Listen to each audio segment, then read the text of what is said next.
Guys, what is going on? Guys, I'm gonna drop the link because this live won't be too long, right? Because I gotta get on the road tomorrow morning. So yeah, guys, also drop it in the Discord too, because I know there's people who usually join in the Discord. Yeah. There we go. So guys, how you doing, man? It's Saturday, right? It's Saturday. It's good to see you guys, right? Keyshawn, what's up, dude? He says, men are giving up on women. Why would any man waste his time with an annoying 304 facts? Yep. Core, what's up, dude? Core, I need a sound effect for you, dude. What would be a good sound effect for you, man? Oh, just get one from the movie. Which one? Oh, when he says hi to Thor. Hey, man, what's going on? All right. How you doing? Rage Eye, what's up, dude? It's good to see you, man. Good to see you, as usual.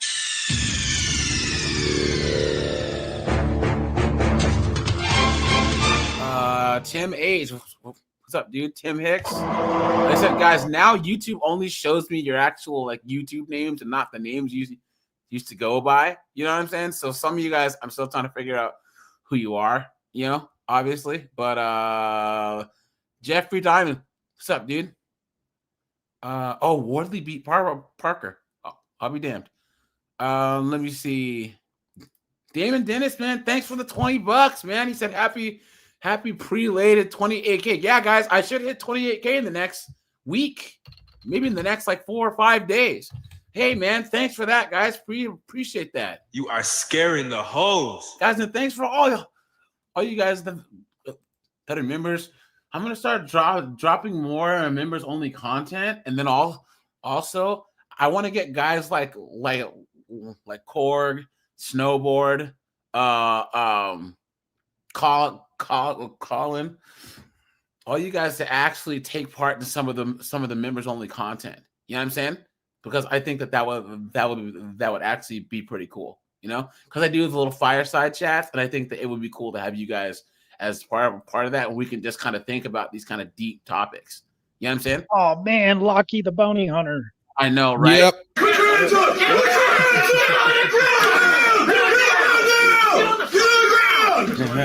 Stop sending me YouTube notifications if you don't want me showing up, man. I was just announcing you were here. Marte is here. What's up, man? What's up, guys? How's it going, man? Hey, guys. So Marte has been on the channel a couple times. He does a lot of debates, and he's gonna be building his channel up.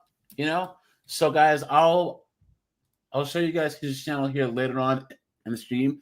But I want you guys to go over there and show him some support, because he's part of the Crucible crew, and he's been debating all these leftists and wokes and morons and just a bunch of morons. I don't know how he does it, but guys, you can learn.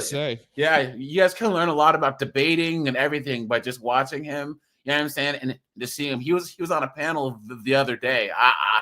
I'd have gone straight to cussing these idiots out, guys.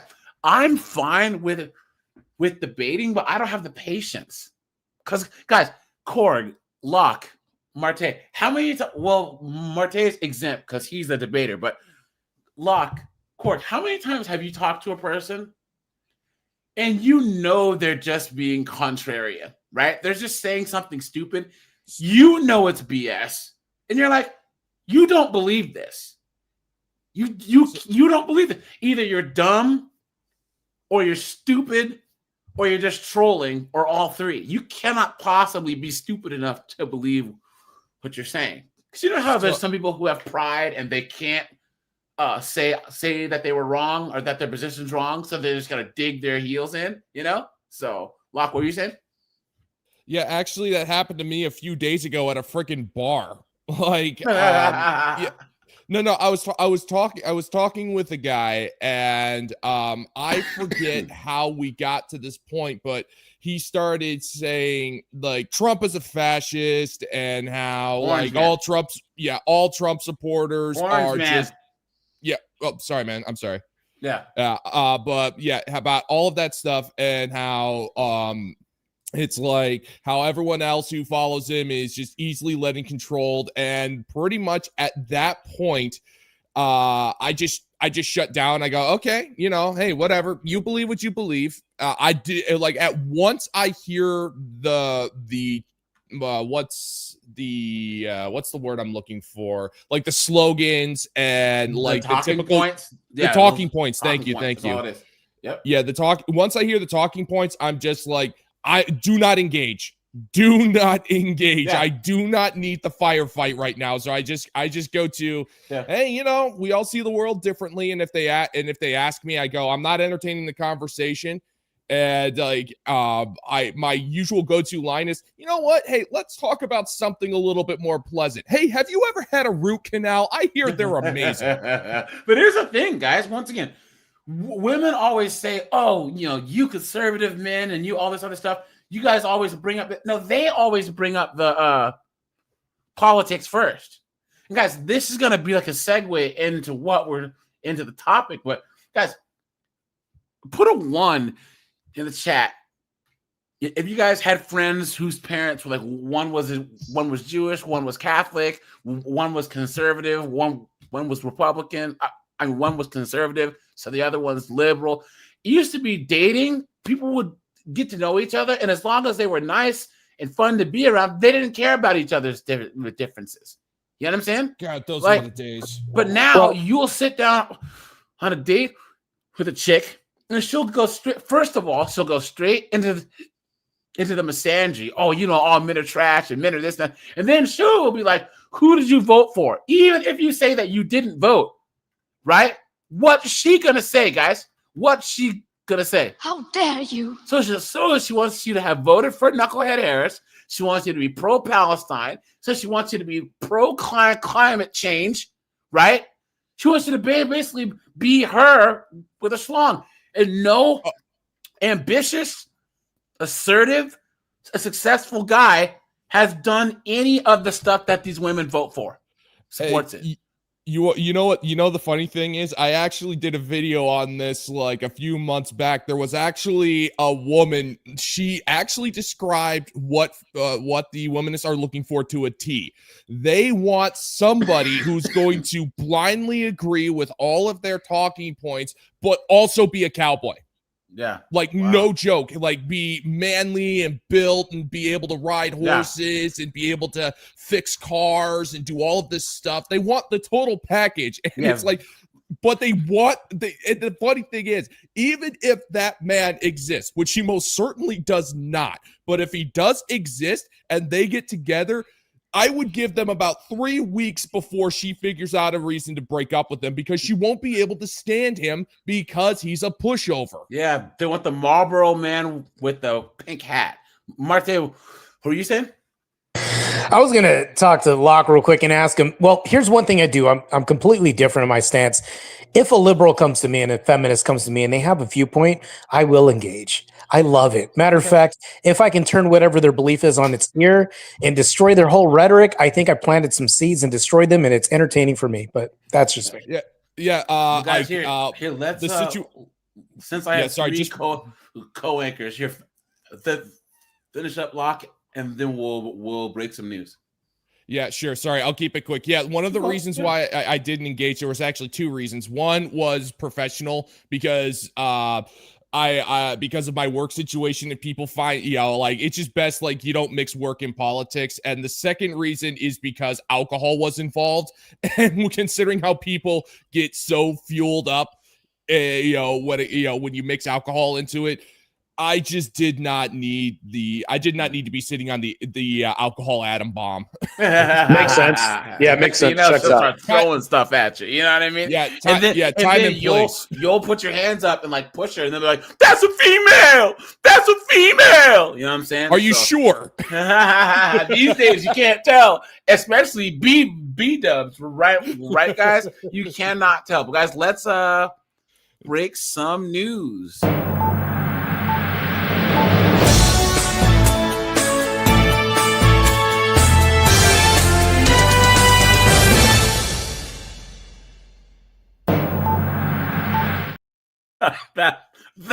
That never gets old.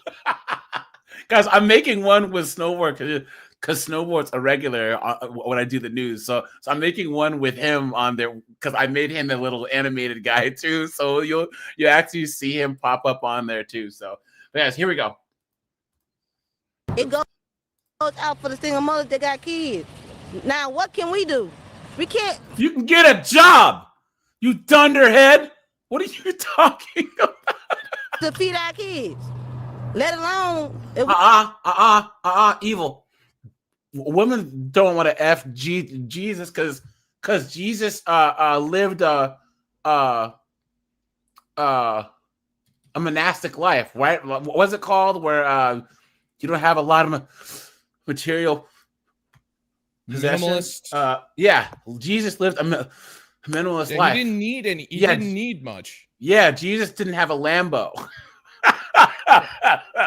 Well, so these chicks would turn Jesus down. You know what I'm saying? Yeah, no, they would Insane. turn him down. They would turn him down because he was also pious. Yes, he was also he was also very pious. Yep. He had a very strict moral code. Yep.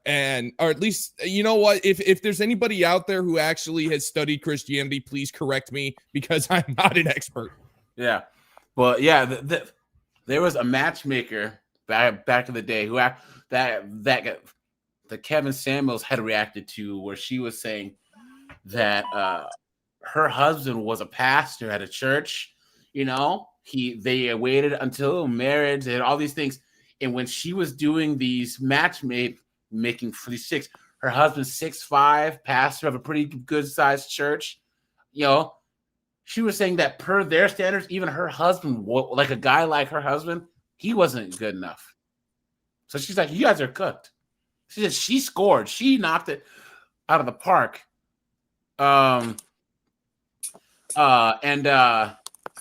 And these chicks, these 35-year-old single moms, they said that a 6'5" pastor who's a pillar in his community, he wasn't good enough. Absolutely insane. We do have jobs. Again, what can we do? They have The jobs. lie detector determined that was a lie. Do you have husbands? No. Because that was helping us. If Democrats continue to hold Americans hostage, there will not be enough funds to provide SNAP benefits for more than 40 million Americans on November 1st. That is next week. The administration would absolutely support that legislation. We hope that it would come over the finish line, but the bill that will get everyone. Korg, Locke, Marte, Seagrip. Oh, Seagrip, I gotta give you.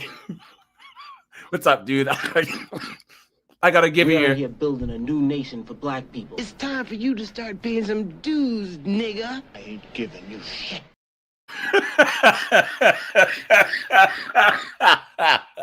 Guys, how long do you think that the government shutdown is going to last?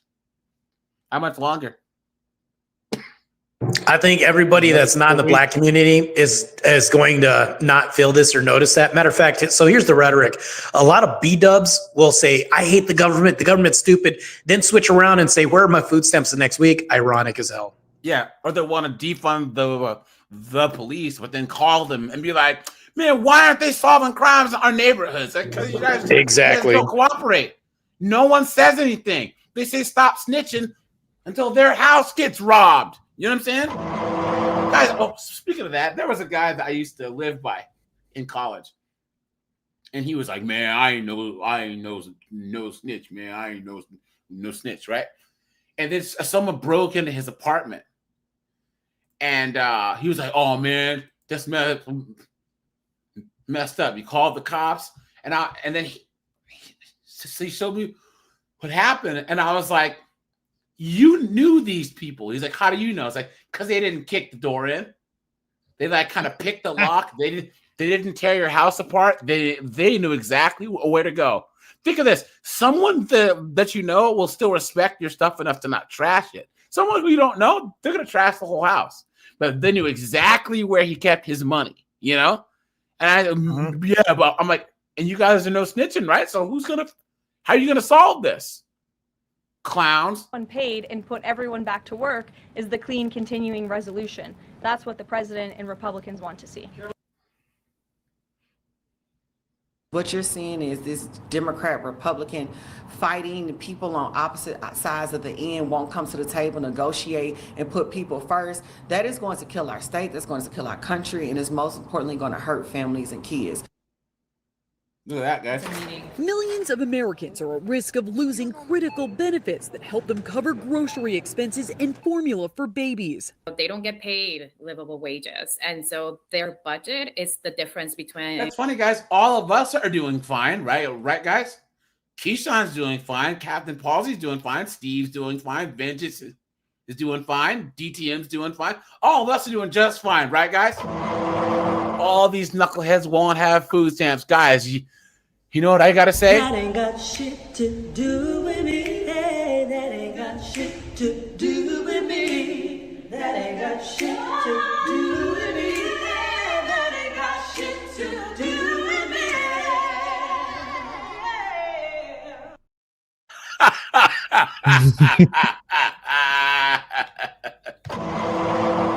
Guys, make sure to drop a like on the stream on the way in, guys. Thanks for all the super chats, guys. Every little dollar helps. You know what I'm saying? Thanks to all you guys that have been members, man. I appreciate that. Them being able to pay their rent, being able to pay childcare, car insurance. Gina Platanino is the acting director for the Supplemental Nutrition Assistance Program known as SNAP at the Food Research and Action Center, an advocacy group. Blah, blah, blah, blah, Roughly blah. 40. As the 1st of November gets closer, we are learning more about what and who will be impacted by the funding lapse due to the federal government shutdown. Judgment And Day, guys. it will affect hundreds of Tennessee's most vulnerable children. The National Head Start Association says nearly 10% of children are at risk of their school closing. That's more than 65,000 seats at Head Start programs across this country. Head Start is a federally funded program providing free education, health services, and other kinds of services for families in need.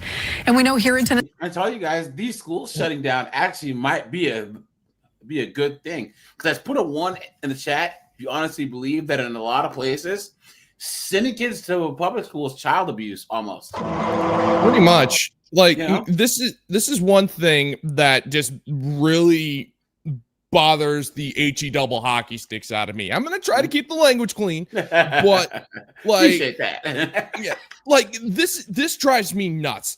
These people do not give two poops about children. Yeah. They just don't. They freaking hate kids. They hate them. We have so much evidence to prove how much that this side loathes children. Yep, with how much sure. that they don't care. But Yeah. whenever something's not going their way, they use the children as emotional human meat shield, and it drives me crazy. They don't care. How is the They don't party care. that doesn't believe that? That endorses deleting them in the womb, say that they care about children, right, guys?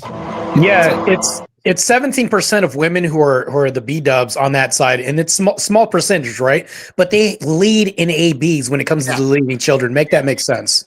6.5% of the population are B dubs, or might be 7%. Guys, 40% of all baby deletions are B dubs. Right. And Think of this. dude, Hold on. yeah, go ahead. Hold on. The black population has been 13.5% of the population for the last 40 years. Our population has not grown. Has not. Why? Because almost half of us have been deleted in the womb since. And guys, think of this. We've been taking in more and more immigrants from Africa, Jamaica, whatever. That means in Marte, think of the math, right? Secret, Marte, Tim Hicks, DTM, Dante, so anyone black in the chat. The black American population is actually shrinking. Think about it. Jamaicans, Africans, they have 2-3 kids. We're deleting, well, not us, but black people are deleting kids. So maybe in 30, 40, 50, 60 years, there'll be actually more Africans and more Jamaicans and more Brazil, more non-American blacks than American blacks. Isn't that a crazy thing? That's why I think we should have a moratorium on black women from America, because you don't know what you got until it's gone. And I mean, literally, so you're avoiding people from deleting your children. And how am I wrong? Yeah. So. Yeah. Locke, what were you saying? Yeah, the other point that I was going to make outside of baby deletion, even when these mothers are having children, I talked about it before, but the emotional detachment that these mothers have from their own children is just absolutely disgusting. Where it's just like they openly complain about their kids, talk smack about them, talk about how they regret being mothers, and how, what do? They just freaking throw them in public school. Or, they look forward to the time, after they divorce their husband where they're a week without custody because it's like a little vacation for them. They don't freaking care about their kids. Nobody cares about the kids. And the kids are if we're talking victims, the true victims in all of this and all of the messes that we cover are the children. It's true. And these people, they only use children as emotional shields, and it infuriates me because the innocence of children in this day and age has been forcibly stripped from them by horrible parents. But Locke, and a society that doesn't care. When they talk about like intimate partner violence or DV, right? Mm-hmm. Most of the time, it's a non-biological father. It's some nug or friggin' Cletus who's been moved into the house after the woman divorced her husband for no reason. Mm-hmm. Look at that. Here we go, guys. New tonight, police say she claimed she was a battered woman who needed money for a place to stay. Police say Joanna Knight even used her kids as props, but they say the story was fake. ABC. Guys, I didn't plan this. Isn't it funny that we just had that whole diatribe about, women don't care about their kids and use them as props, right? Yeah.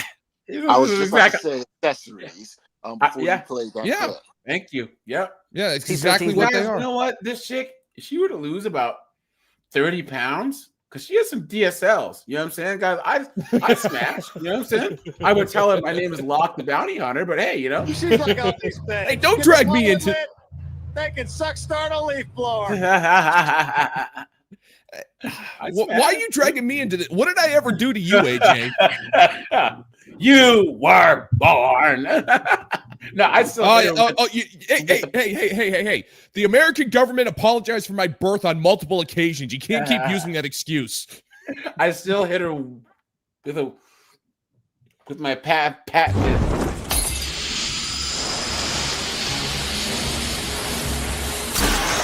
Who is this guy? I don't know. Used her kids as props, but they say the story was fake. ABC 13's Luke Jones is. Look at those eyes. I'm so sorry about the jump scare, guys. Look at that. Yikes, man. That is This case that is apparently- 1,000 Tyrone stare if I've ever seen one. It stretches back at least 2 years, and police say at least 12 people fell for it. Yeah, and they say she had her kids with her during the commission of most of these crimes, and even after being arrested and bonding out, they say she went on to con more people. Look at how zesty this guy is. Look at this guy right here. If this guy headbutts you, it'd be a wrap. It was a call to action Deborah Fontaine couldn't ignore. She was walking into the West 43rd Street Kroger 2 years ago. A woman with 4 kids trying to escape an abusive marriage who needed money for a place to stay. My heart went out to her. She's got kids crying in the car. Of course. Yeah. Of course. Woke Becky, got. A retired teacher, and I just felt that this woman really needed help. What was circled on here was for me to call this number. Fontaine says the woman even presented her with this phony Houston police brochure, then gave her a number to call to corroborate her story. The number you dialed has been changed, disconnected, or is no longer in service. It was disconnected when we called today. And it's a victim something or other number. When Fontaine called 2 years ago. And this woman said, yes, HPV victims unit. All our safe houses are full. If you could just give her cash, we cannot do credit cards. Who would fall for that? Like, seriously? Come on, man. You just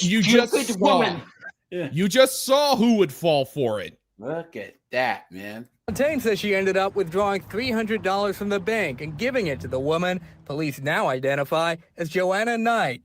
Investigators say over a 2-year period, she collected more than $3,000 from at least 12 women, usually driving this SUV, kids in tow, and telling the same story about an abusive relationship. Of course. She was arrested in July and charged with aggregate theft. But after bonding out, a search warrant we obtained says police got 2 new reports of Knight doing the same thing. Getting caught and doing it again. And I thought I was going to be like Hero Debbie, you know, look, I posted it on Nextdoor page and it's out there for the world to see. Earlier this month, police say they used flock cameras to track down her vehicle and arrested her last week. She's now charged with jumping bail, since police say she never showed up to court. Of course she for didn't. those 4 children, CPS says 2 of them are actually adults. Look at that, guys. Adults? Yeah. Scamagram. The others, an 8 and 13. Yeah. You've been had. You've been took. You've been hoodwinked. Bamboozled. Led astray. Run amok. Right, last story, guys, and then we will get into the topic here, guys. Thanks for being here through it in news. Locke, what you said? How much of that $3,000 actually went to the kids? My guess is negative $3,000. Man, look, it went to a lot of food. Do you see how big that broad was? Come on, man. No, she's got SNAP benefits for that. Well, here we go, guys. Tonight for this woman, 34-year-old Catherine Curtis, is now behind bars. Police say the Carmel nurse practitioner is accused of prescription fraud following an 8-month investigation. All that training, all that just to get caught writing false prescriptions. Oh my God. What's wrong with their face? Guys, why do they always look like that? Because they're all demons, man. All of them. Guys, put a 1 if you agree. Isn't that the lady from Misery that broke the guy's legs? Yeah, That's crazy. Yeah, she looks like Kathy Bates.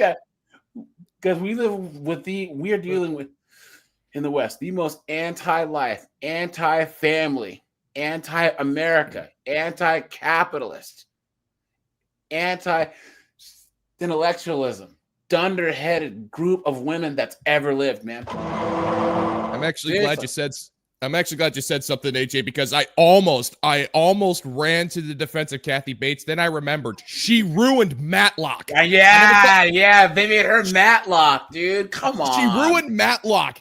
And I didn't even think that was possible. Yeah, guys, hit the like button on the way in, guys.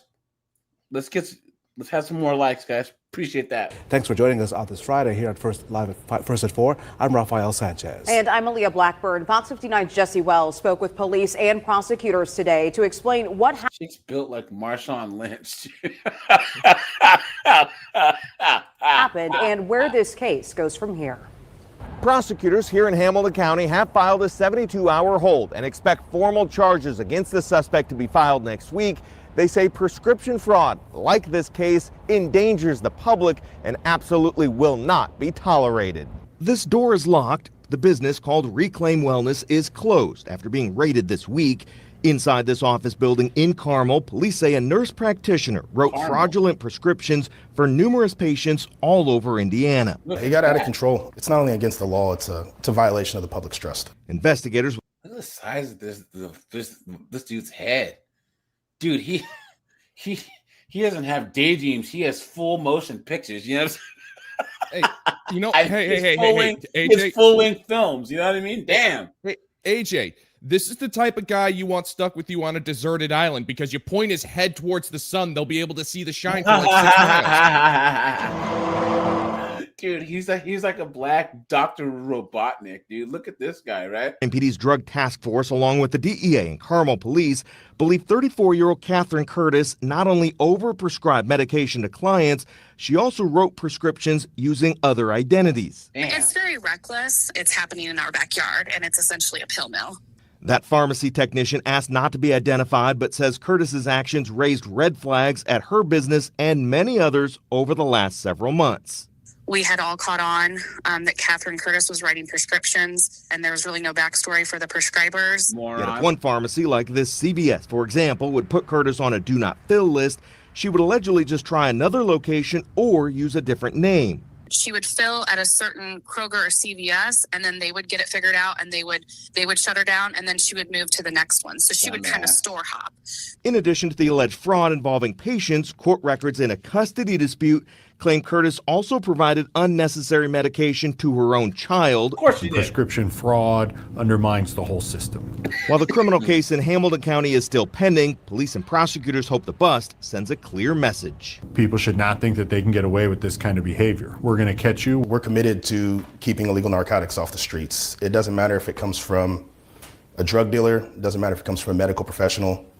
We're committed to keeping them off the street. Finally, the suspect remains behind bars at the Hamilton County Jail facing various preliminary charges. She's due in court for an initial hearing next week. Jesse Wells, Fox 59 News.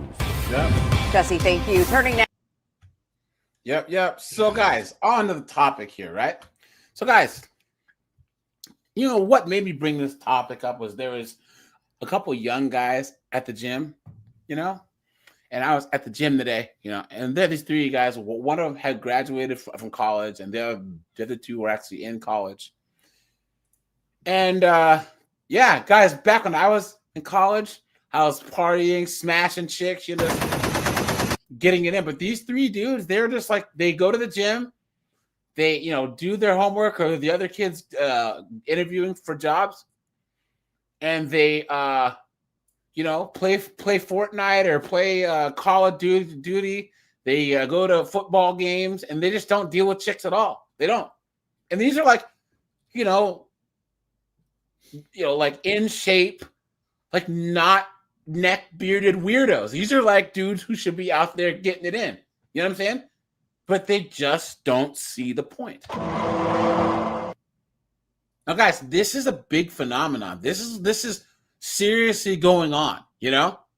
This is Gen Z, this is young millennials. You guys, they have the same kind of outlook through sheer just like, how can I put it? They somehow got to the same place that divorced men in their 30s and 40s are at. You guys know how, guys, put a 1 if you know a guy who got divorced, who had his balls burned in a divorce. And now he's like 42, 43, and he doesn't even want to look at a woman again. You know what I'm saying? That's how a lot of these 19, 20, 21, 22, 23, 24, 25-year-olds are. They're in the same place. Mm-hmm. They're looking and they're doing a cost-benefit analysis and saying, it's not worth it. It's not worth the time, the effort, the money, and the stress, the risk to actually go out and date chicks anymore. Why would you do such a stupid thing? You know what I mean? And guys, can you blame them? Can you blame them? I also think it's multi-pronged, because you also got to think about a lot of these young men grew up on screens, and so you know, with me and AJ, we had no choice. You know, we remember a time before there was internet. Yeah. Oh God, those were the days. Yeah. And so I miss those days. You know, and so we had to go out and interact with people. And when it came to women in dating, you know, I'm a late adopter to online dating. I didn't start doing online dating until like 2018, because same here for me. Yeah, because I was always viewed it as cyber hoeing, because I was always good. Guys, I always had a good mouthpiece, and so I was always good with, you know, picking up chicks. So yeah, I think it's multi-pronged. That yes, they're seeing the juice is not worth the squeeze, but also a lot of them haven't developed the interpersonal skills. Yeah. To go and but talk here's the to thing. and court women. Secret, the risk is a lot higher too, because you remember that too. You or I would walk across the bar, talk to a chick. Because you remember back when you would go to the bar and there'd be chicks, either like a chick by herself or like with a friend, and not in large groups like chicks do now, where they're just waiting to clown a dude. And also now they'll film you getting clowned. So you can not only, you have to walk. Used to be you had to walk all the way across the bar and everyone's watching like, oh, this Lock the Bounty Hunter guy, he's going to try and talk to this chick. And then you get this, it's like, and even then, like the nuclear diss was not a thing until maybe the late 90s, early 2000s, or, where like chicks thought it was funny just disrespecting a guy, right? But now they'll put you on a website, they'll put you on a friggin' Facebook group, they'll put you on TikTok. Yeah, there's a reason. Well, it's not. Well, the big reason why, and like, or at least this is my theory. Correct me if I'm wrong. These women want attention so badly that they want their videos to go viral. That's just why they follow all of these men humiliation trends. Yes. Because like they're hoping like, oh man, here comes this guy, this average looking guy. We're gonna call him ugly. We're gonna call him a hard artist. We're going to call him misogynist. All of these things. We're gonna all this other stuff. Yeah. We're gonna call them names, and it's gonna go viral, and we're gonna get famous. And then we're going to keep doing it. We're going to become influencers. We're going to make money and all of this stuff. It's like, no, you're not. Yeah. I would say these chicks and talk out of both sides of their neck. They say that they don't want guys approaching them, this and that, but then say, why is it when I go out and get all prettied up, no guys approach? Guys,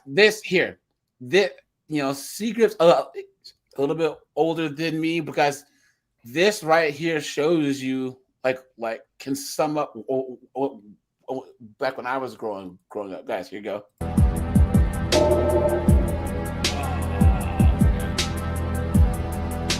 Come on, guys, you remember this? Let's go, dude. You're gonna make me cry.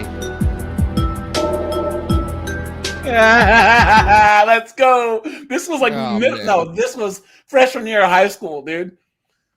Dude, for me, I miss those days so much, Wait, man. yeah. What is? I don't know what that is. What is that? This is the you don't know the you don't know gold. Oh my god! I'm gonna for the GoldenEye game for 64. Oh man, I was smashing. So. Even the dudes who were smashing were playing GoldenEye. Like this game was. Dude, everywhere. Like this, you remember this? This was. Hey, just wanted to see how that pause music was coming along. Now, keep in mind, this is a movie tie-in video game from the Nintendo 64. Not looking for anything too crazy. What do you think about this?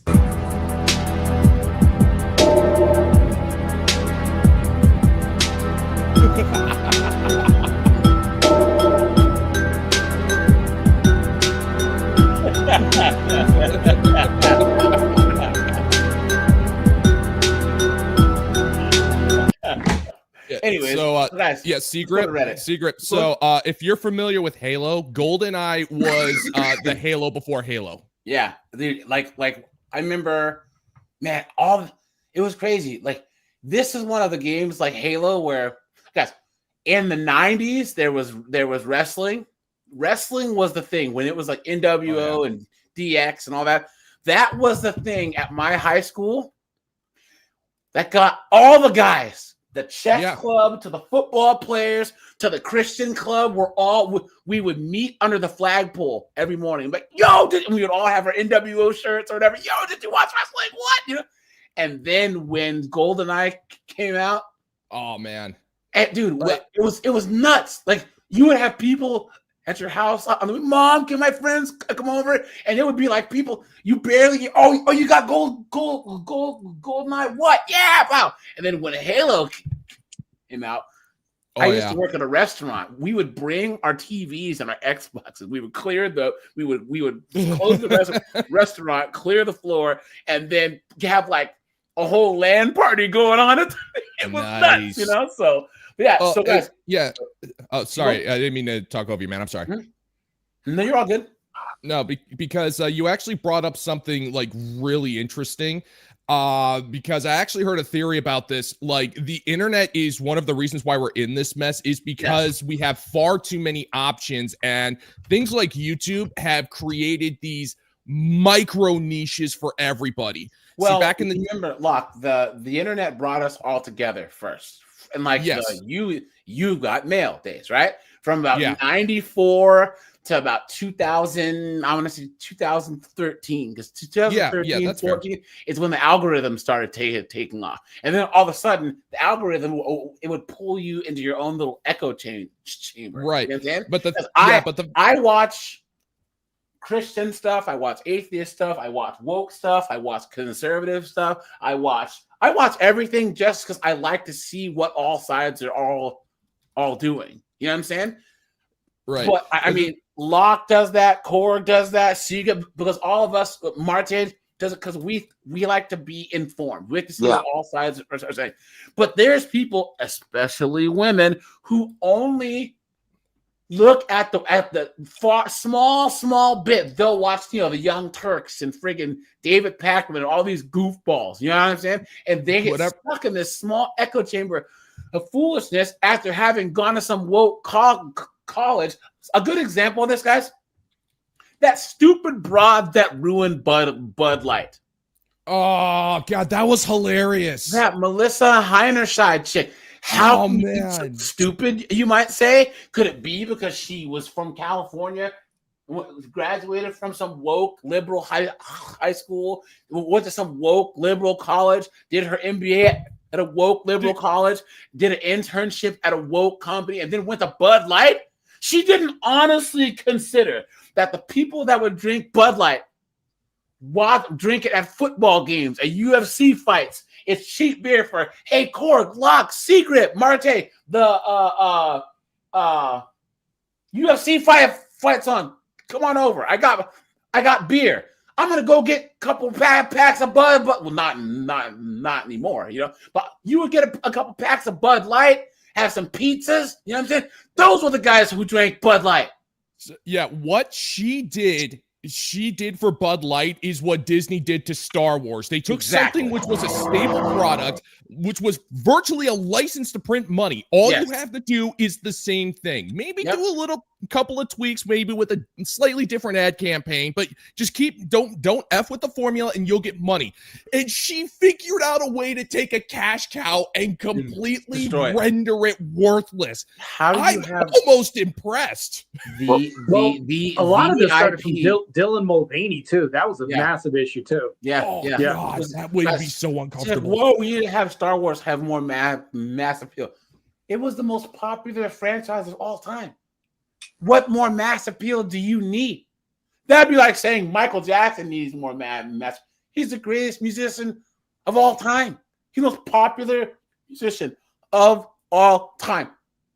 That'd be like saying, "Oh, I'll do you one even better." Michael Jackson was so damn awesome. He owned the Beatles catalog, which really pissed off McCarthy. Yeah. Oh yeah. Guys, Michael Jackson didn't do the stuff they said he did. He was too powerful. He owned too much of the music industry. I think he owned like 30% of the total music industry.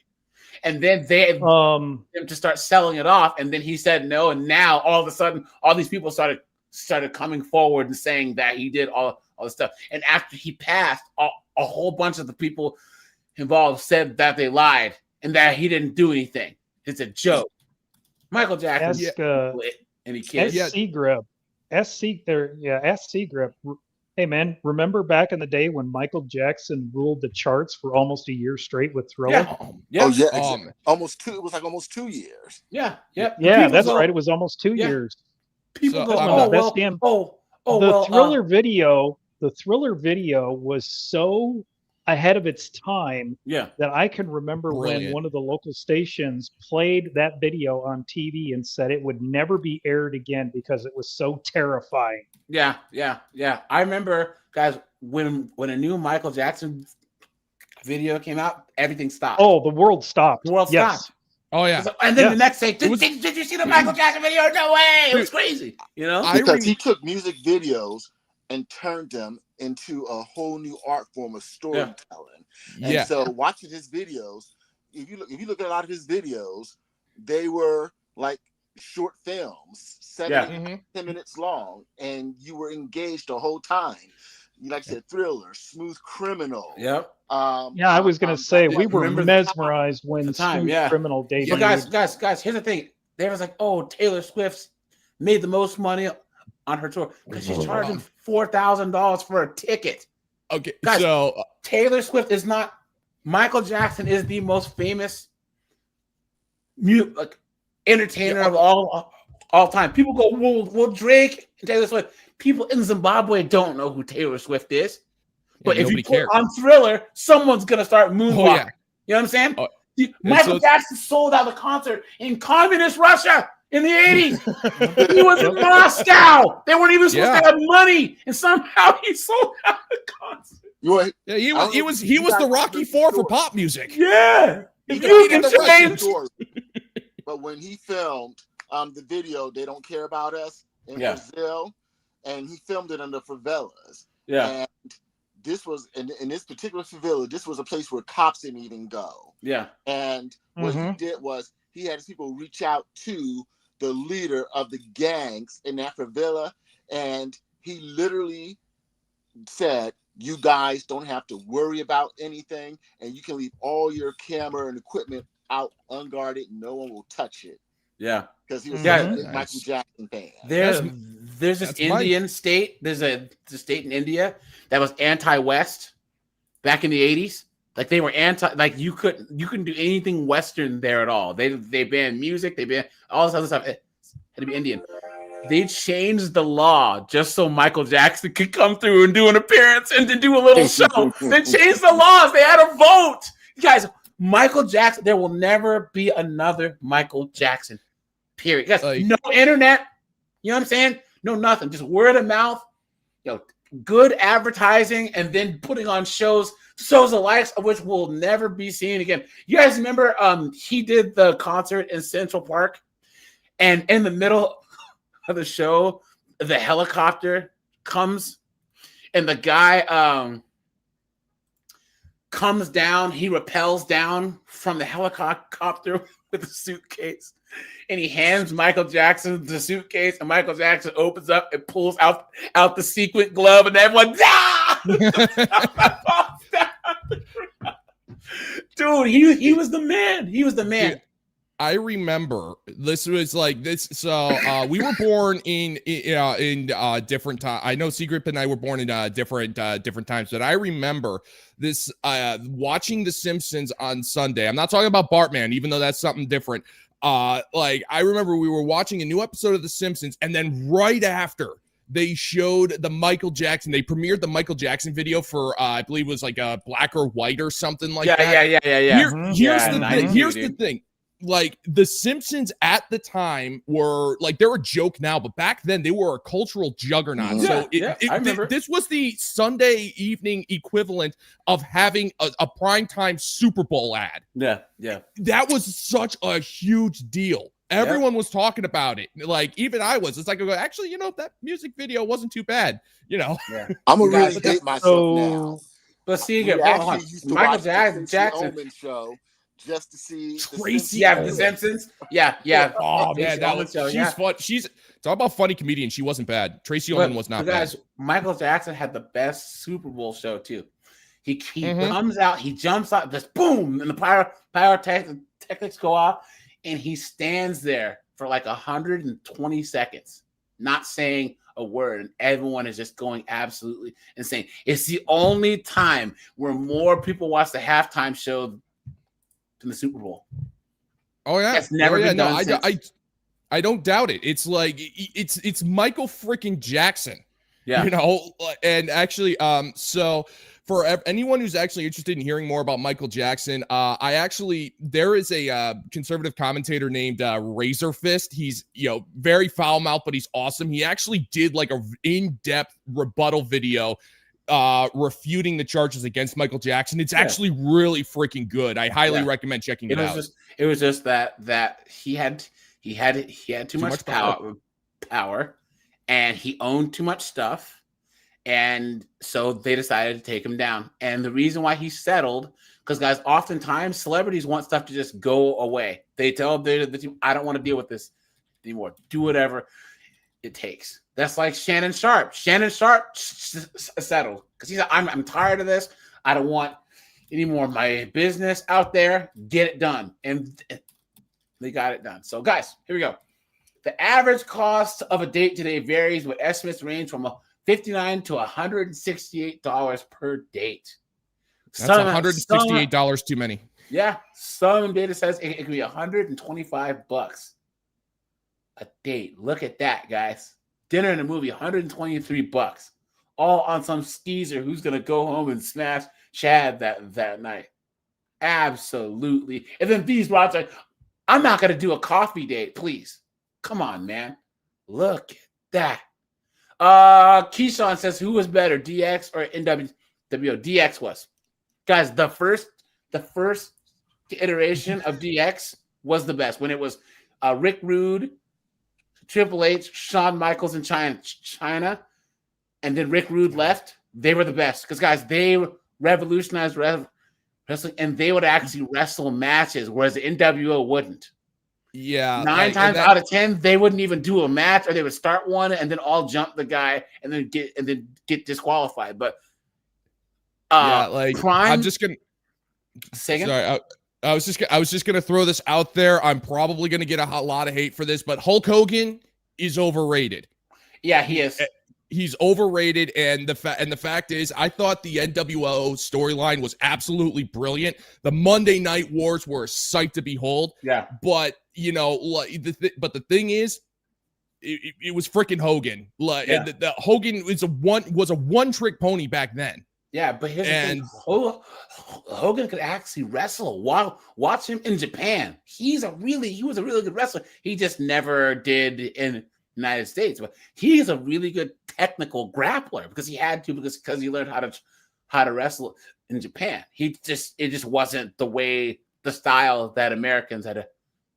But if you compare Hogan but Shawn Michaels, I got to give Shawn Michaels credit here. First off, I love Shawn Michaels. You remember the barbershop with Marty Jannetty? Yeah, you can't. I almost cried that day. I was crying. Hey, Locke, you know what's a funny fact about Shawn Michaels? Okay. You know his theme song? Yeah. Sexy boy. You know, he sang that, right? And they asked him to sing. He's like, I can't sing. Everyone's gonna hate this. Like, dude, sing it. Trust me. And they had to force him to do it. It's like, I suck. I'm not gonna sing this. They forced him to do it, and now he's like, if I'd have known that I'd be using this song for 3 decades.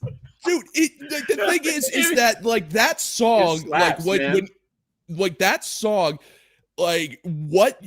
it just, with the Heartbreak Kid persona that he ended up doing after the Marty Jannetty thing, that encapsulated Shawn Michaels almost perfectly to a T. Yeah. It was supposed to sound like butt. Yeah, yeah. Guys, it was amazing. Here, I would say, guys, this dating thing. I mean, guys, monk mode or passport. So because there are some place, or guys, go to some Susie Q podunk part of the United States. Go to rural Iowa, go to Wyoming, because there's still some decent chicks, a small amount of decent chicks out there, but you got to get these country bumpkins, dude. You know what I'm saying? So I would say that's your safest bet is to go to where conservative chicks are. But guys, a lot of put a one, guys, or here, Korg, Locke, Secret, Marte. I know Marte has an opinion on this. Most of these conservative Christian track-on chicks are all feminists anyways. You know what I'm saying? Yeah, it's all a grift. Yeah. It's like, I've always hated the argument, oh, there's plenty of good women out there, just go find them. That's not constructive, and that doesn't talk about the issue at hand. It doesn't, and the fact is that you can't, it's come to the point where it is very, where so many of these women are blowing smoke. They are just telling you what they think you want to hear. Like when TradCon was, remember back when TradCon was all about dressing up like you were in a freaking Norman Rockwell painting? I saw right through that. I go, this isn't what men want. We do not need like a 1950s housewife in a sundress. We know that's not how the culture is anymore, but at this point, you're just insulting what little intelligence we have left. But here's the thing people don't understand. Especially chicks don't understand, because I've asked you guys this before. If you guys could take a 9 who's a headache with student loans, all his foolishness, or a 5, or maybe like a 6, a 5 who dolls herself up to a 6 that has no student loan debt, maybe works at Barnes and Noble, make some awesome cinnamon rolls, and treats you good, guys would choose that 5 9 times out of 10. Absolutely. You know? we're not that complicated. It's like modern women, they obsess over two things that guys have made clear they don't care about nearly as much as they claim. Yeah. Looks and bedroom fun. Those are the two things they think all guys want are hot chicks who are good in bed. It's like, it's insulting. Like, it's insulting.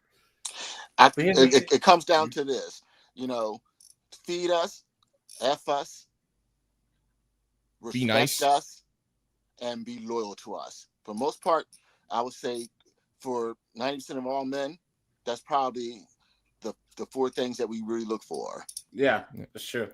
That's true. Yeah, now, guys, back to the topic. Yeah. So, guys, these are the most expensive US cities to date. And, guys, I want you guys to put your hobbies. I want you guys to let me know what you guys do instead of dating chicks. Because I know that Rajai has a Gundam model problem that he needs an intervention for. Damon says, yeah, DX rode a tank over to WCW and they were wearing purple helmets.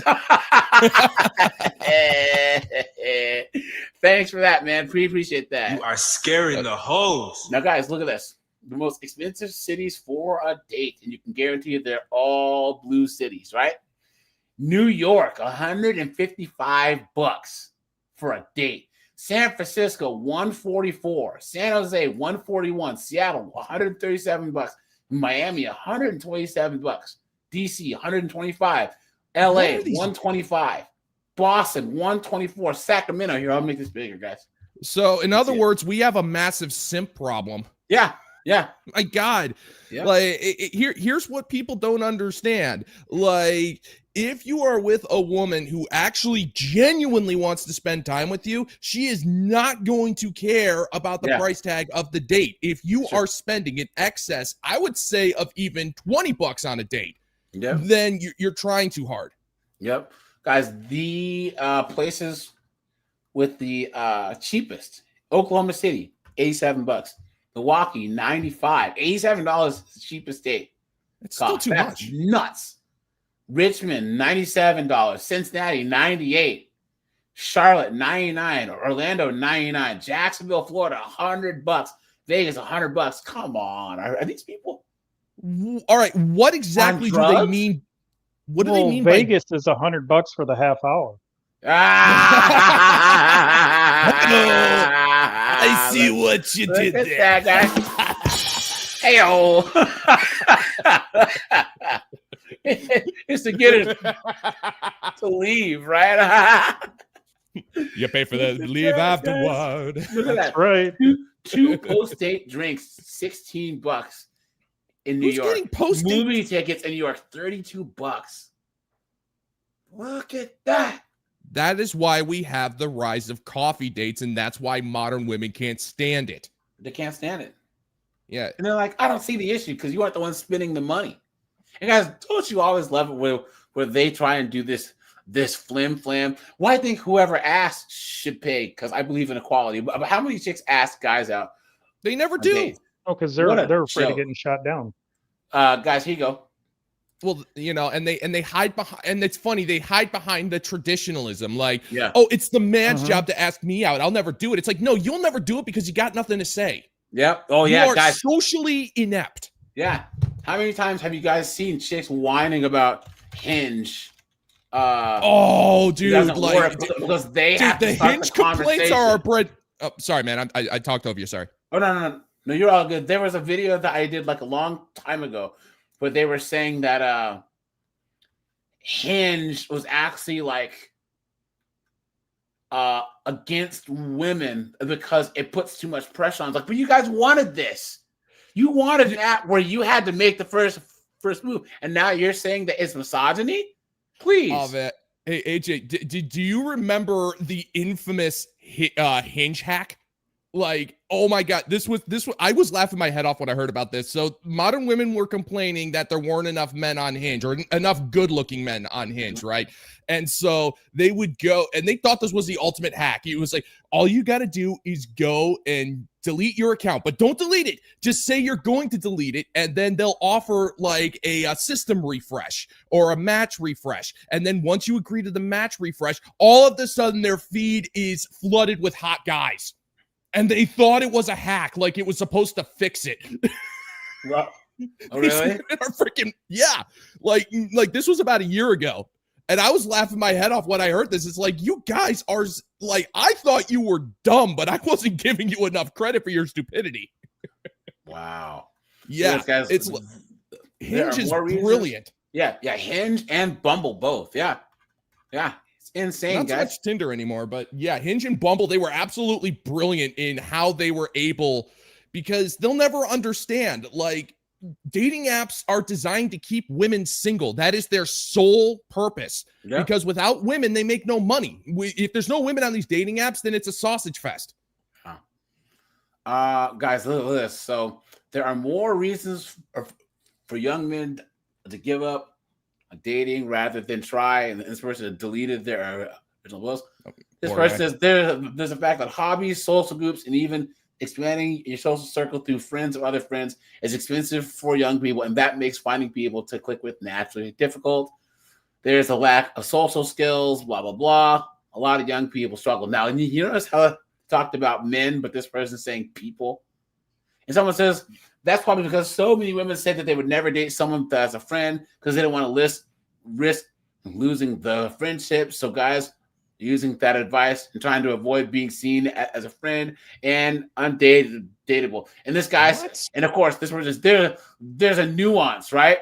It's a bit uncomfortable if you've been friends with someone for a long time and they present their relationship purely as friendship and then turn around and say they've always fancied you. This chick, guys, chicks know when a guy is interested in them. This is a chick.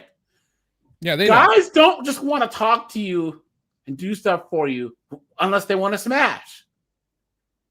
It's so stupid that chicks actually think they have guy friends who wouldn't smash.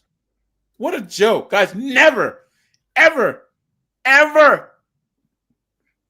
have female friends. The dumbest thing you could ever do is have female friends.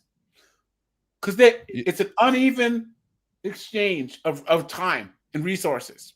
Oh yeah, no, they will demand so much of you, but the second, the second you need a friend for any type of support, I'm just so busy, or it's past that though. What can you ask a woman for anyways? Nothing. I mean, they're not going to give you money. They can't help you work on your car. They can't help you lift your couch. They won't listen to you if you're having a rough time.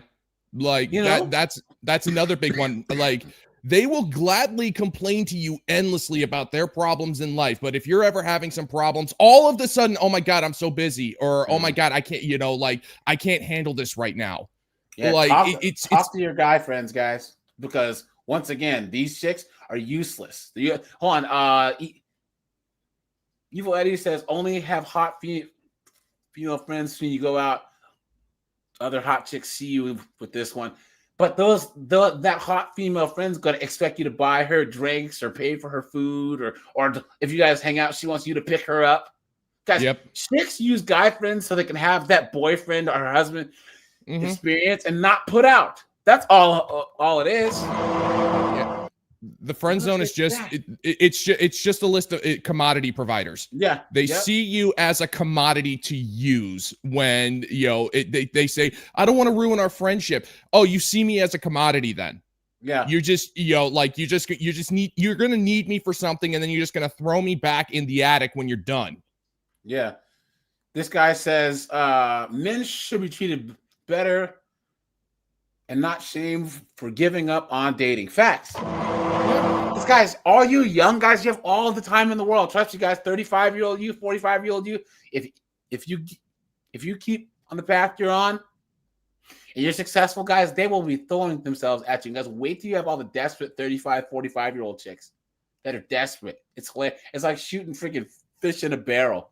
You know what I'm saying? And guys, it's so great that once you do put yourself in a good position, right? You go dating apps. My friends go on dating apps just to ghost chicks because they can do it now. You know what I'm saying? It's hilarious. You know? So, okay. So look, she says that it's really a problem that's been cropping up in these past couple years, and it's really, really sad. It's like a horrible sin for men to just give up on dating, become depressed because of an increasingly toxic society overall towards men, at least in cities in the United States. Not all guys have given up after asking a girl out once. A lot of them just been sad and bitter towards women after being in a relationship and being treated like trash just for being a male. Yep. I really wish people would be kinder to each other. This is just not fair for many guys who have really tried and made the time and effort to look presentable, go out and socialize, and have just become burnt out and disgruntled over time. Yeah. This guy says, honestly, dating for men is a harrowingly alienating experience. And of course, he has to be a beta and go, well, women too. He goes, it's easy. No, it's definite. No, it's easy for women. All they have to do is freaking exist and show up. I mean, they can show up 45 minutes late and they get a pass. Yep. I don't want to hear this. Oh, it's hard for women too. No, it's not. Yeah. And guys, if you're ever on a date and a chick is late, 15 minutes late, leave. Guys, if you sit down at the table, if she's on her phone, leave. If she's talking some crazy misandrist, far left stuff about men and all this stuff, guys, you don't have to stay there. Excuse yourself, go to the bathroom. I've done that. Well, I didn't pay. I just left, but you can pay your side just leave. That's the yeah, it's exactly. You forgot to put the ending. It's like, just leave. Yeah. Or with the bill. Exactly. Guys, hit the like button, hit the subscribe button, guys. Thanks for being here. Appreciate that. This guy says, due to how dating structured, you at least enter the dating structure knowing that you're supposed to be wanted. You have the chance to be chosen. Some won't be chosen. I feel very bad for them, but by default, you are in the position to be chosen. He's saying this to women. Now, men, on the other hand, society tells you incessantly that your sexuality is predatory. That's facts. That you're desiring someone, selling them, that every man is a rapist. Yep. There's no positive reinforcement for men as we're seldom complimented and given positive attention. We are told that we're not doing enough day in, day out, and that we got to step up, do more, be better to raise ourselves to the level of an ever-raising standards bar. If we don't, we're not real men. And there's all that one truth, that except for a tiny number of hyper-desirable men, we are not desired. By design, structurally, we are not chosen. So when you grow up, put that hammered in your brain, so the message that you'll easily get is nobody will want me. And if I want anything to happen, I have to go against every single instinct that's telling me this. Now, guys, I say this. Go where you are wanted. That's why passports are such a good thing, guys. Guys, if you haven't traveled outside the United States, guys, you would be just shocked. First of all, at how hot, there's just attractive women everywhere. Because, guys, chicks in Europe, chicks in South America, chicks in the DR, chicks in Asia, they're all thin from the jump. Even the weight thing is so different when you're looking around like, wow. And then girls don't leave the house looking like crap. They don't cut their hair short. They don't look like lesbians. You know what I'm saying? So a 5 in Brazil is like an 8 in Seattle. You know what I'm saying? Just by the fact that she's feminine, their culture teaches this stuff. Oftentimes, they take pride in cooking. And this is Eastern European chicks, Asian chicks, South American chicks, There's even chicks from Africa that fit that kind of feminine role. Ethiopian chicks, my one friend's wife's is from Sierra Leone, he's a white country boy and his wife is this African chick, but she's a cool chick, so guys, that's like if you're short, you're like 5'6", 5'7", guys, go to an Asian kind of country. You'll be tall there. You'll be tall in China. Bolivians, the average Bolivian's 5'2". Go to Bolivia. You know, you'll be towering over everybody. I do like to add the caveat, like, just, you know, personally, it's like, yeah, here's the thing. You like, if you are going to travel abroad to try to meet people, you really got to keep your head on a swivel. That's the thing, because a lot of these countries, they are wise to dudes coming in to try to meet women. And it's like bathtub full of ice and a kidney missing if you're not careful. Well, you really got to. That depends. And see, chime in here because you travel a lot too. If you're in the touristy cities, like everyone knows that certain parts of Rio, that can happen to you, right? Certain parts of what's another good example? There's just certain places that you just don't go. This is why you go away from all the touristy areas.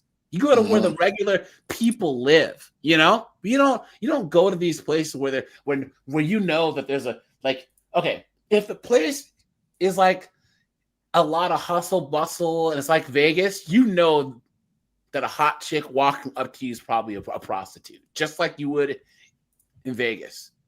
But if you're like on some beachside town in Colombia, there's just regular people out there just living, just chilling. And you go, oh, you're American. Hey, how are you? You know what I'm saying? So it's all about where you are, and then like you know, the places that you go, and then being able to not put yourself in stupid situations. As you get, what were you saying? I was going to say that the best advice I can give for men that are looking to date internationally is you need to, like Locke said, have your head on a swivel, but also, you know, you need to be even better at vetting. And so some of the things that I do when I meet women from overseas, I get all their social media. I want their Facebook, their Snapchat, their Instagram, and I do a deep dive into their photos and everything. And if a chick tells me she don't got that stuff, then I immediately disqualify her. That's sus. Say it again. Oh, sorry. I just said if a woman says, "Oh, I don't have social media," I find that suspect. It is. Also, I take my time. You know, I kind of view it like a job. You know, they say, you know, you slow to hire, quick to fire.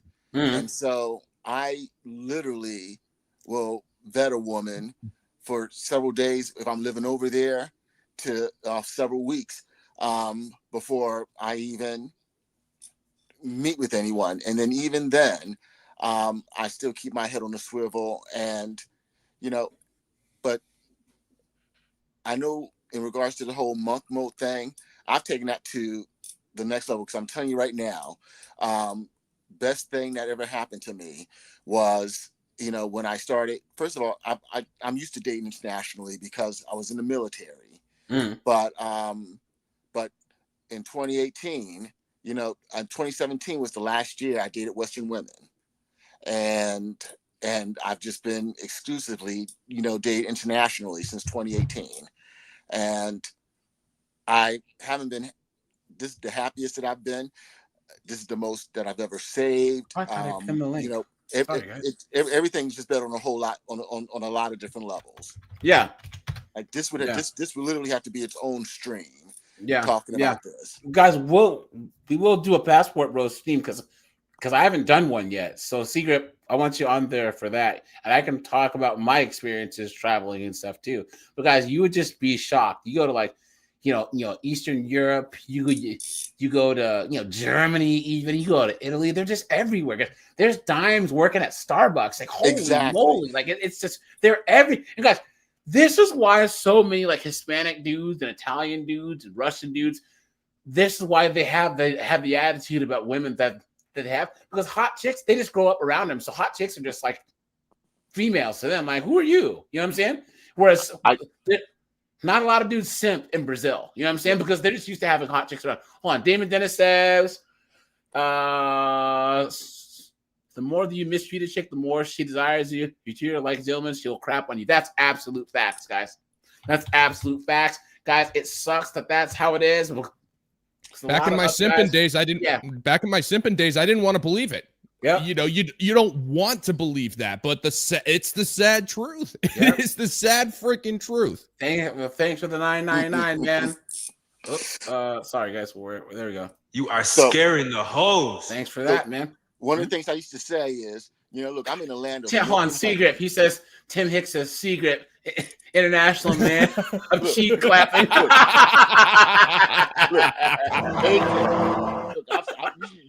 If only you guys could see some of the things I've sent AJ in the Discord.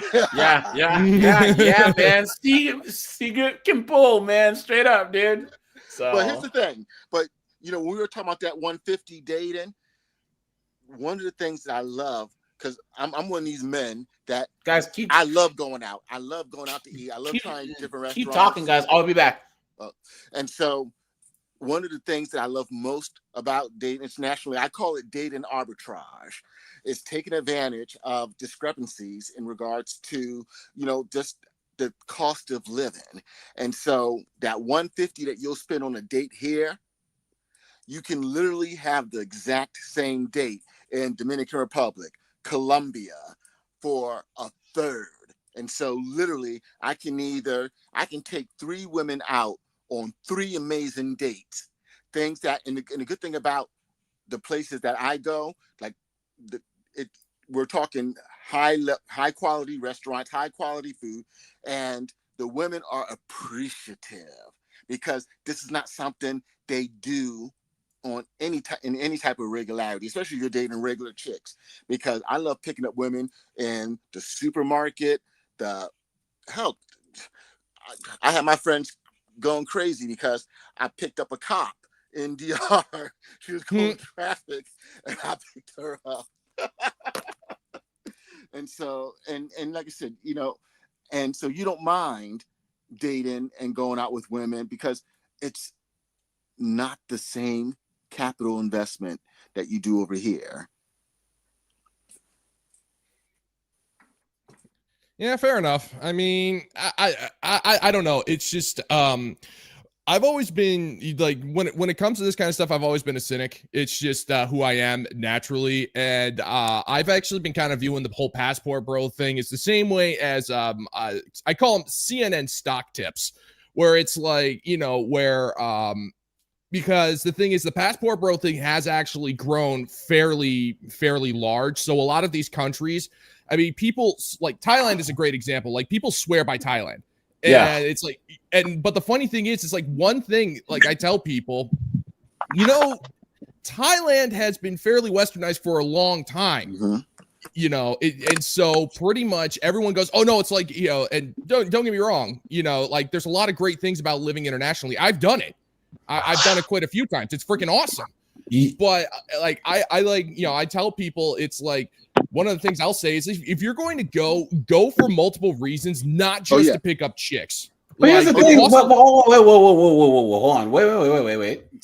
I don't see anything wrong with dudes who just go and clap cheeks. Hey, I know guys they don't mess with, they will go. I know a guy, he works all the time, but then he'll take like 2 weeks off a year and go to Colombia and just clap cheeks. And then that's different. He just gets it all out. And then after that, he just works, goes home, just leaves these broads alone. That's what I'm talking about, being in monk mode.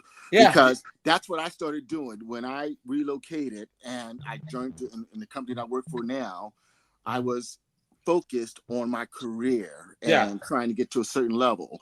And the biggest appeal to me with the whole international dating was that I could literally grind out for 2-3 months and then take a week and a half off. I would always take off the around those 3-day weekends and literally go.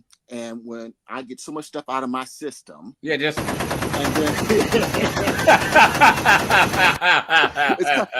kind of like going to a seafood buffet. You spend after several hours in a seafood buffet, Like, okay, I can go without eating seafood. For the next The smell is a little much. We got to open up a window here. MGTOW, hey, what's up, man? How you been? Yes. Hello, gentlemen. How you been, man? And Locke, I'm gonna hit you up in Discord, and I'm gonna send you some of these dates and some of these experiences. I'm gonna send you stuff in the Discord. I'm gonna DM you. Yeah. Go ahead and send me your email into the private chat, and I'll get a hold of you. Yeah. Okay. Perfect. Yeah, guys. I remember I was down in Buenos Aires, and the first night that I was there, it was with my friend, and we were staying at this hostel. And the hostels there are like hotels. They're nice, And we had our bags. We get out of the cab. We get in the elevator, and these two chicks came in, and they were French.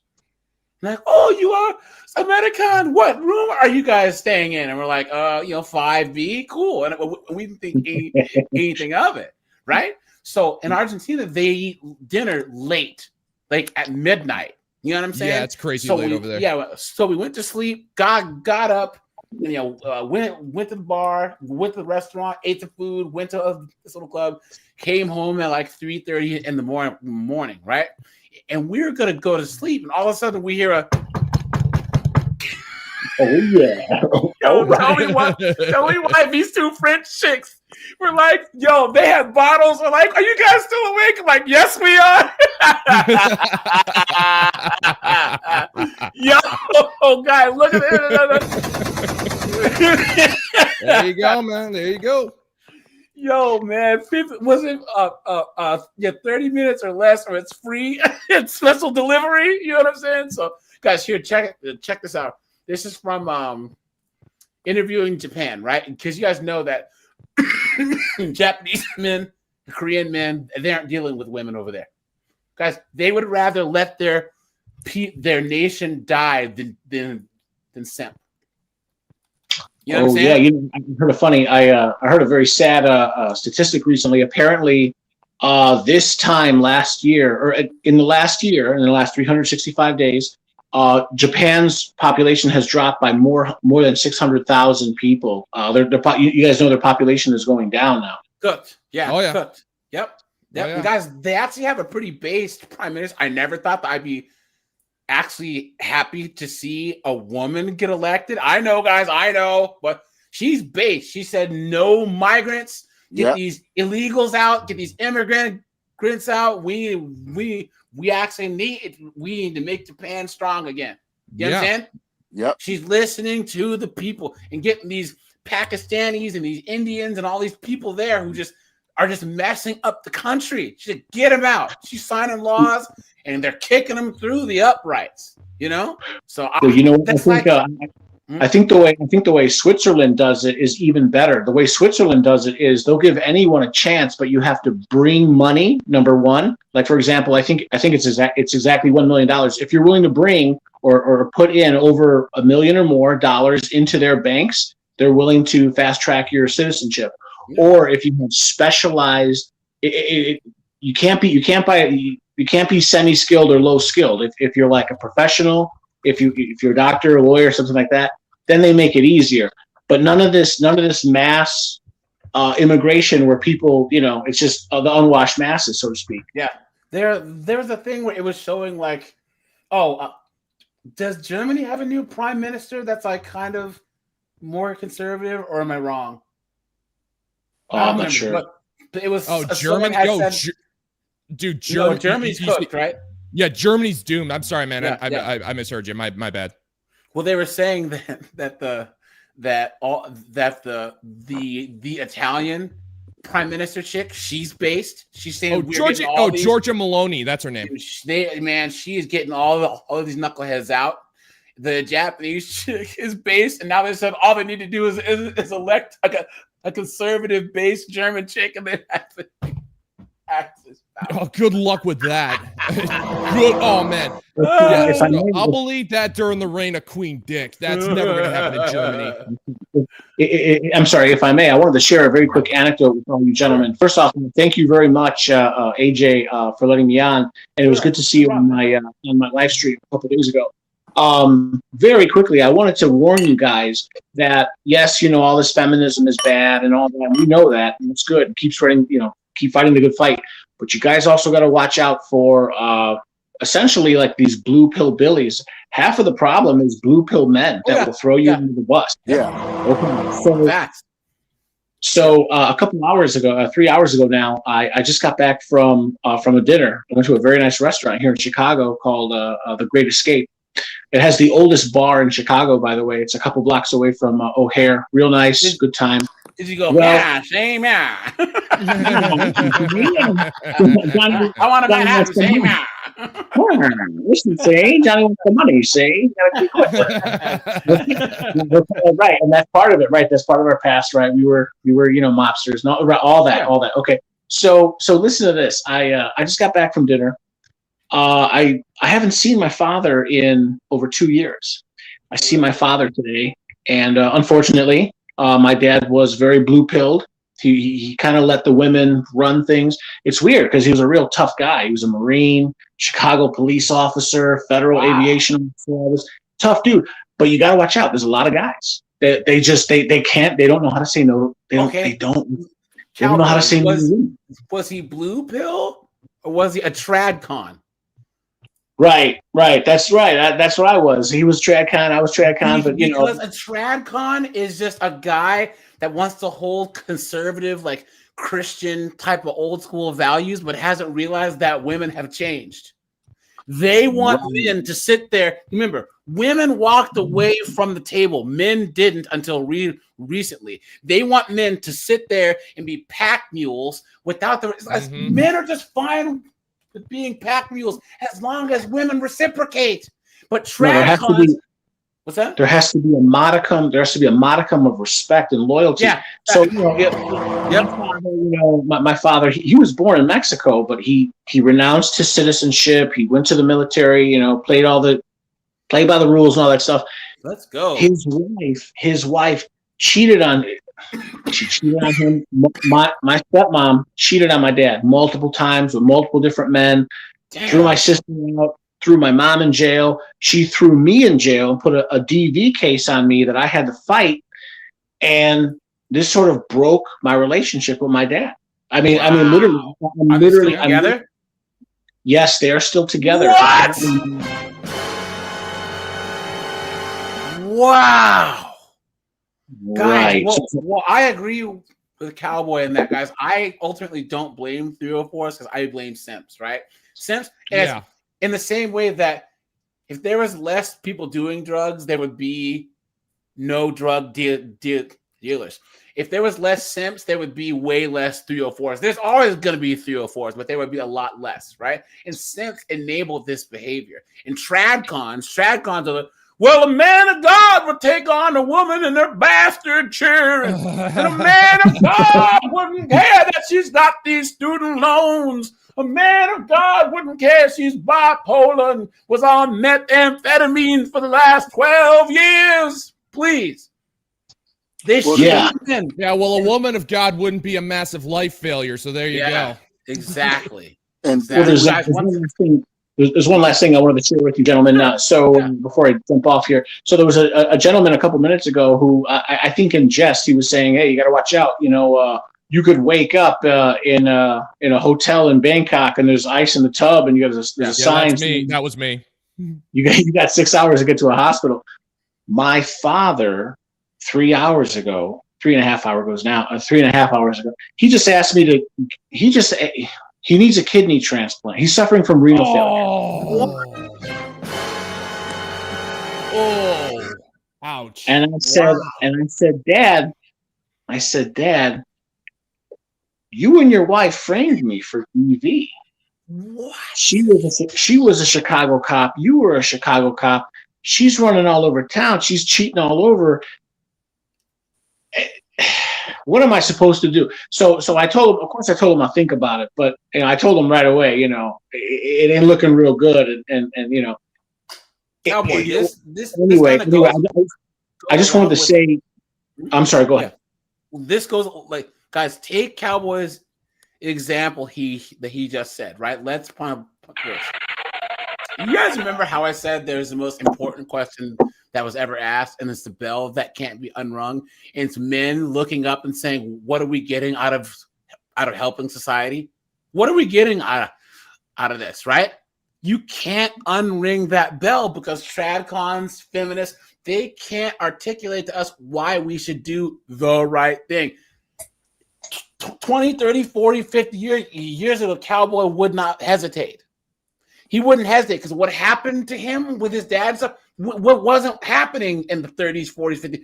But now he is actually stopping it and saying, what am I getting out of doing this good deed? Yeah, right. So I'll finish by saying this, and I'm sorry, I'll get off, jump off it. The floor is yours. So I just want to say, it is kind of bizarre. Like 2 weeks before, just a couple months before all those lies, and the domestic violence bullshit lie case against me, I would have given my father a kidney. You have to understand me, but when some women start acting abusively, you'll see. Not all men not all men believe in being honest and being straightforward. And no, some men will throw you under the bus. They know that the women in their life are lying. They know. There are some men that will frame you, even in your own family. And then, of course, you got to watch out. At work, and you can spot them too. You can spot them. As a general rule, so I just turned 42. In fact, that's why I met with my dad. It was a belated birthday dinner or whatever. Even at work, not just family, at work, your friends, these blue pill billies is what I call them. When you meet them, be very careful. The ones at work, they'll throw you under the bus. Your own family, they'll throw you under the bus. Do yourself a favor and try to properly map the social landscape. Try to figure out who these men are. And when you you spot a blue pill billy, watch out. You can't trust them. Them. So I'll leave it at that. Thank you for joining the stream a couple of days ago. I'm subscribed. It's always great to hear from you. I'll talk to you guys later. Yeah, dude. Hey, come up anytime, man. I appreciate you, man. Yeah. I also just dropped you a sub. I'm looking forward to your next stream. Yeah. Let me. I have a boutique channel. I think at this point I have just over 700 full length videos. I'm basically a MGTOW red pill type. All right, gentlemen. It's great to see you. It's great to hear you. I'm subbing to you right now, man. Cowboy, hit me up. Are you on Discord? No, I'm not. Now that I have you. Email me, dude. Here. I was just about to say, I want to email you. Now that I have you, me, dude, and let's chat. I would like to, if you're interested, I think you and I and so Paul Elam has said that he's interested in an interview. I think you, myself, and Paul Elam, you and I, maybe we could do like a quick collab. I'll hit you up. All right, bro. I gotta let you go. I got some Cowboys alcohol channel, man. All right, gentlemen. Bye. Yeah, I just subbed, man. Thank you. Easy. Once again, guys, we have a whole new crop of guys that are coming up. You know what I'm saying? And guys, you hear how Cowboy is. He's very, he's a thoughtful guy, and also you didn't hear a lot of anger in his voice. He's just saying it like it is. I think, guys, that our space, we've moved past the pickup artists and the teaching courses and gains and all that. We laugh at this stuff because it's funny, right? And guys, we don't take ourselves too seriously, and we are more about discussing the talking points, discussing our experiences, and then putting it out there, right? And guys, go to Lock the Bounty Hunters channel, guys. Please make sure you are subscribed. Yep. If I could spell a new video just dropped yesterday. Sweet, dude. Yes, I watched Bear Planet last night. Oh, did you like it? You have a flow. You can flow, my brother. And how you flow the way you do, and like, are you coming like when you're doing your videos? Is this like off the dome? Are you scripted like the way you flow? I'm like, I'm in awe. Yeah. Oh, dude, thank you for that. Thank you. Oh man, I hate to release state secrets. Okay. No. Unfortunately, it is scripted. Okay. Yeah. It's a good thing I discovered AJ before I discovered you. I might not. I'm just... Hey, I'll take it, right? I'll take it. You know? Hey, a win's a win, right? Guys, I was gonna say something. I forget, but yeah, guys. So this is a Japanese guy. They're saying, why are Japanese young people not having kids? And guys, put two G's for get got. Put 2 G's in the chat if you agree with me that all these blue pill dunderheads will get got. They will get got, guys. As much as you locked the bounty hunter, you sound like you hate women and see them. You sound like you're in this, right? Guys, I don't even argue. All I do is look at them. Yep. Right? And I just say who the worst offenders of that is? Yeah. Say again? You know who the worst offenders of that is? Who's that? The married guys that say, "Oh, ain't nobody happy unless mama's happy." Yeah.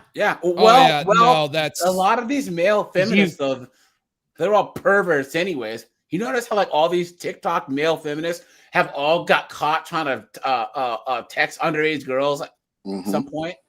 So now they're trying to make up for it by saying women are gods on earth and blah blah blah blah blah blah blah. And guys, once again, all these guys will get got, and they're gonna lose the house, and they're gonna lose their kids, right? And they're gonna be sleeping on a futon in their parents' basement, and they're gonna be like, damn. And then they're gonna log onto the internet, and they're gonna see channels like mine and Locks and all of us, and we will be sitting there on the bare pile of tires, guys. 2 days ago, I saw a vehicle that had hauled that tanker. You want to get out of here? You talk to me. You want to kick it out of here? You talk to us, right? This is actually one thing that I've noticed about the community that I absolutely love. It's like, yeah, we'll make fun of simps. We will make fun of the blue pill idiots and all of those guys. But the second they wake up and realize, oh my God, you guys have points. It's like we it's like, dude, glad that you woke up. Welcome. Yeah. Like 99% of the time we'll welcome them unless we have like personal reasons to call them out. But most of the time it's like, dude, welcome to the fold, man. We are more than happy. Congratulations for waking up. We will no longer make fun of you. Yeah. So guys, let's do this. どういうふうに女性側の男性へのハードルが年々上がってきているっていうのが一番の理由だと思います。どういうふうに上がっているんですか。Sorry guys. やっぱルックスに対していいものを求めているというか、かっこよくない人はもうそもそも恋愛対象入りませんみたいな。女性の基準はなぜ上がってきたと思いますか。やっぱりアイドルとかの影響ですよね。日本で言ったら K-POP が人気で、やっぱ K-POP の人って整ってる顔が多くて、そういうとこを見てやっぱ自分もこういうかっこいい人とみたいなのが上がってきてると思います。子供が生まれていない理由として挙げられたのは、女性の理想が高すぎというのがあったんですね。金銭面とかやっぱり理想高くなっちゃうのもわかります。日本今物価高やし。Gee, I wonder why. Could it be because women flooded the workforce? Yeah. Well, You know what I I'm think saying?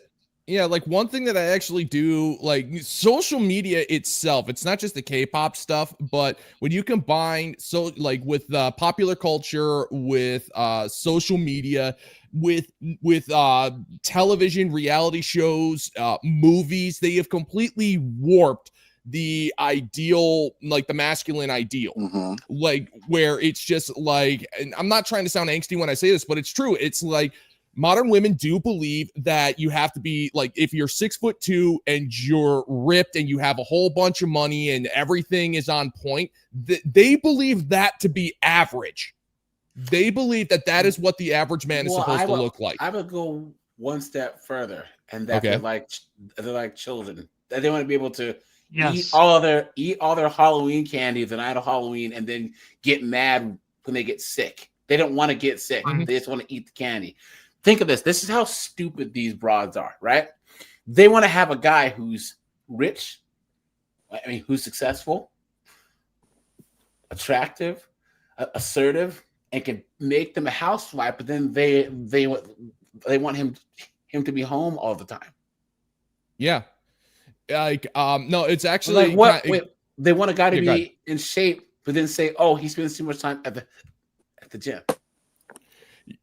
It's actually kind of funny, but I actually a couple of weeks ago, they like a whole bunch of creators were talking about Book Talk and that Morning Glory Milking Farm book, and there is a paragraph in that book which actually describes what these women are looking for in a man.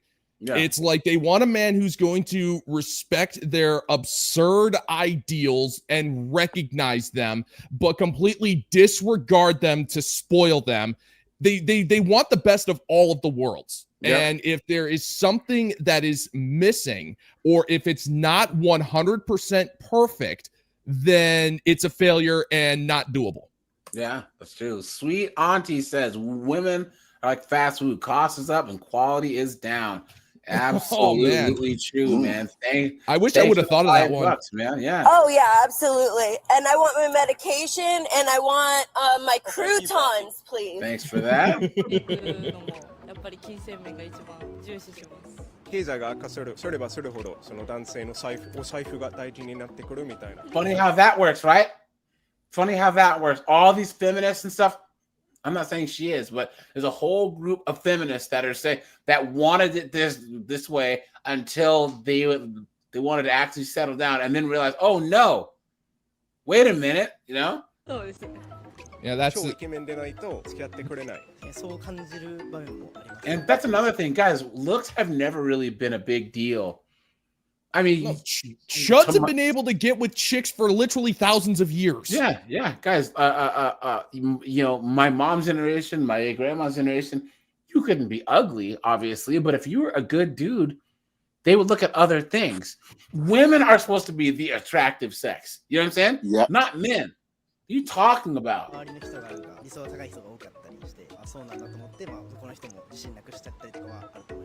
大体どういう基準ですか？身長はよく言われてたり、収入もそうなんですけど、見た目の部分どうにもできない部分とかもあるので。どれくらい求めてくることが多いですか？170以上だったり、収入だったら自分より稼いでるとか、800万以上とかそれぐらいですかね。年収？相場がわかんないけど、800とか。ご自身の最低条件、顔。Whoa! Dude, guys, they said 170 centimeters is 5'5". Yeah, I was just looking that up. I was literally about to say that. Hey guys, if you're move to Japan, guys. Dating, go to Japan. Guys, look, short kings, go to Japan. I'm 6'3". I'll be fee 5'4", thumbing it over there. You know what I'm saying? Look, I fell when I was in. So I went to go. I spent a few weeks in Japan. Back in the 90s, because my best friend from high school ended up joining the Navy, and I joined the Army. And after I was done with my 2 weeks in Japan, when I got back to Hawaii, where I was stationed at, I went to the recruiter and I said, look, if you can make me a Japanese linguist and have me stationed in Japan, I will re-enlist right now. He said, Konnichiwa, ladies. Steve, man, thanks for being a member for 7 months, man. Thanks for that. He says 304s wait at the finish line with their walker, and they expect men to want them with a huge body count. Those days are over. Work, gym, invest, repeat. Facts, guys. Steve, thanks for supporting the channel as usual. Keep going, pal. And men, please. AJ said it best, where we are the same. It's women that have changed the game, and we need to evolve. And so, you know, when you have built yourself to a better version of yourself, or the best version of yourself, if these women didn't want you when they were at their peak, do not settle for them on the decline. Exactly. And when you go to international dating, you know, that's one of the biggest X factors over there, because it's not about, you know, it's about, is this dude competent? Does he got his stuff together? Can he Does he have a good job? Does he make good money? Can he take Is he masculine? It's different. That's the thing, guys. That's the thing that a lot of the couple things going on, and see cook with me here, right? In Japan, right? A friend of mine, wife is Japanese. He's black, and then her sister married a white guy, and they were like, "Oh yeah, Japanese men are so boring and dull and stuck up and stupid." She goes, "American men are just so fun. They're so much fun. Like American guys, hey, how you doing?" Like most of us, the Japanese women aren't used to that. They aren't used to like you going up to her in a bar and being, "Hi, how you doing?" Japanese men are very like reserved, but us guys, it's new to them, but that's very masculine to them. You, by just general your existence of being an American, because we're louder, we're more assertive, they see that as being masculine. You know what I'm saying? And they feel like they can kind of relax more around you. If you go to like South America and stuff, right? You Colombian dudes, they don't treat their women kind of the best down there. Yeah, it's a cultural thing, right? They have that whole machismo thing. But a lot of chicks think that American guys will treat you really, really good. Because our standards for how we treat women are much higher than a lot of places around the world. We'll actually open the door, only date one chick at a time, all that type of stuff. So they're like, "Oh man, this Locke the Bounty Hunter guy is nice. He's a nice guy," you know? So, and also, remember, they might be hot guys, but they're just normal. Hot is normal. Places like Colombia, chicks that, man, I was in Brazil, guys, chicks that are dimes. It's normal there, so they're not stuck up. They're not like they're just like, "Hi, how are you?" And you're like, "Have you seen how fine you are?" So, guys, it's a different type of experience.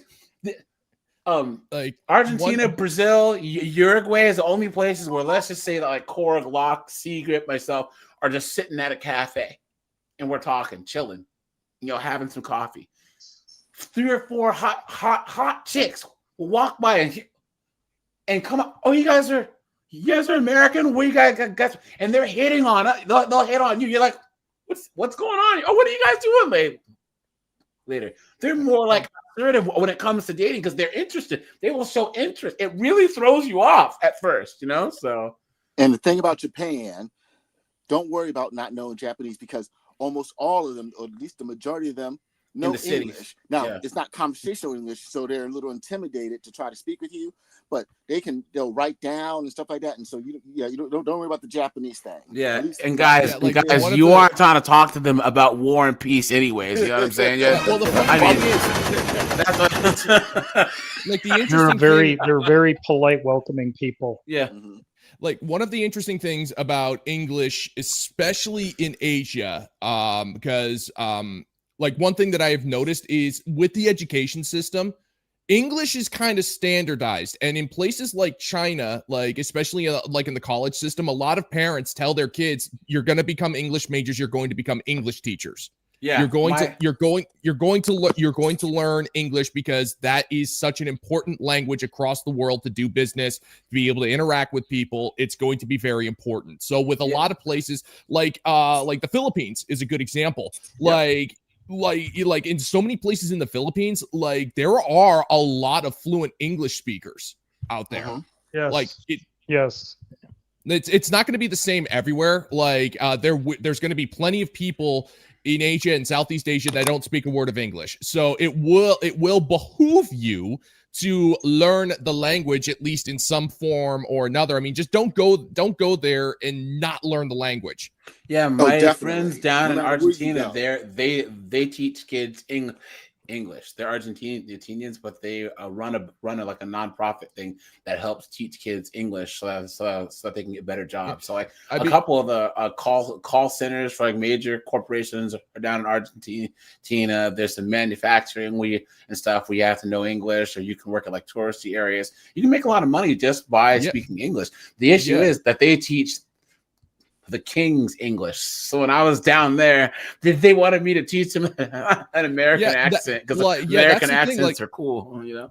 Yeah, they call it teaching tourism, where it's like if you've got a college degree and you're willing to get like an international teaching license, which like costs like $50, you get like, so I mean, going to places like Japan for teaching is very competitive because everyone wants to teach there. But if you don't like Southeast Asia, like Vietnam, Cambodia, even especially Korea. Thailand, like Korea, China too. China's, you know, like. You in Mongolia, like you would be surprised, like if you got a college degree and you've got your TEFL license. Now you're going to need to vet the schools because there's a ton of schools out there that'll try to scam you, but like you get in with a good company and you get in at the right place, dude, you live internationally. Like the cost of living in a lot of these countries is beyond reasonable. And a lot of places pay your room and board. Yeah. Some of them mine. My roommate back in the day, he spent 3 years after undergrad teaching in Korea. Yeah. He just a whole bunch of money, smashed a whole bunch of Korean chicks. You know what I'm saying? And he was chilling. So yeah. That's the thing. I mean, pretty much, and the rules are fairly simple. Where it's like you need to respect the culture, you need to respect the laws. Like in a place like China, it's like pretty much the rules are simple. Don't be an idiot. Don't like try to incite democratic riots, and you're golden. Just respect the laws, respect the culture.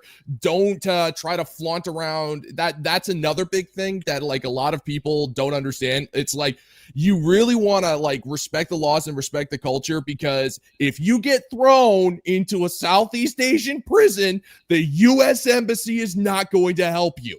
Don't be an idiot. The thing I wanted to point out is if people recognize you as an American or ask if you're an American, have a little bit of humility. Don't strut around, because once you leave the U.S. shores, nobody gives a damn about where you're from or who you are. You start acting like a jackass. Well, here, no, real damn Korg. quick. If you start acting like a B-dub, you're gonna learn. Like some of those videos where they think the Constitution applies throughout the entire world. Sure. I have the. It's like that you get arrested for, it's like, but back in America, I'm an American. I have the right. No, you have the right in America. You have the right in America. You do not have it in a foreign country. You are subject to their laws. Even though you may not agree with them, it doesn't matter. You have to respect them. You are a guest of their country.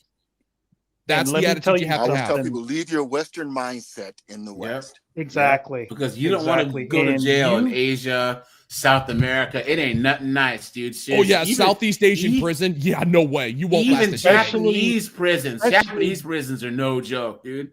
So right, but especially doing something stupid like being disrespectful or harming an elderly person, out stealing, one of those shoplifting, you are screwed.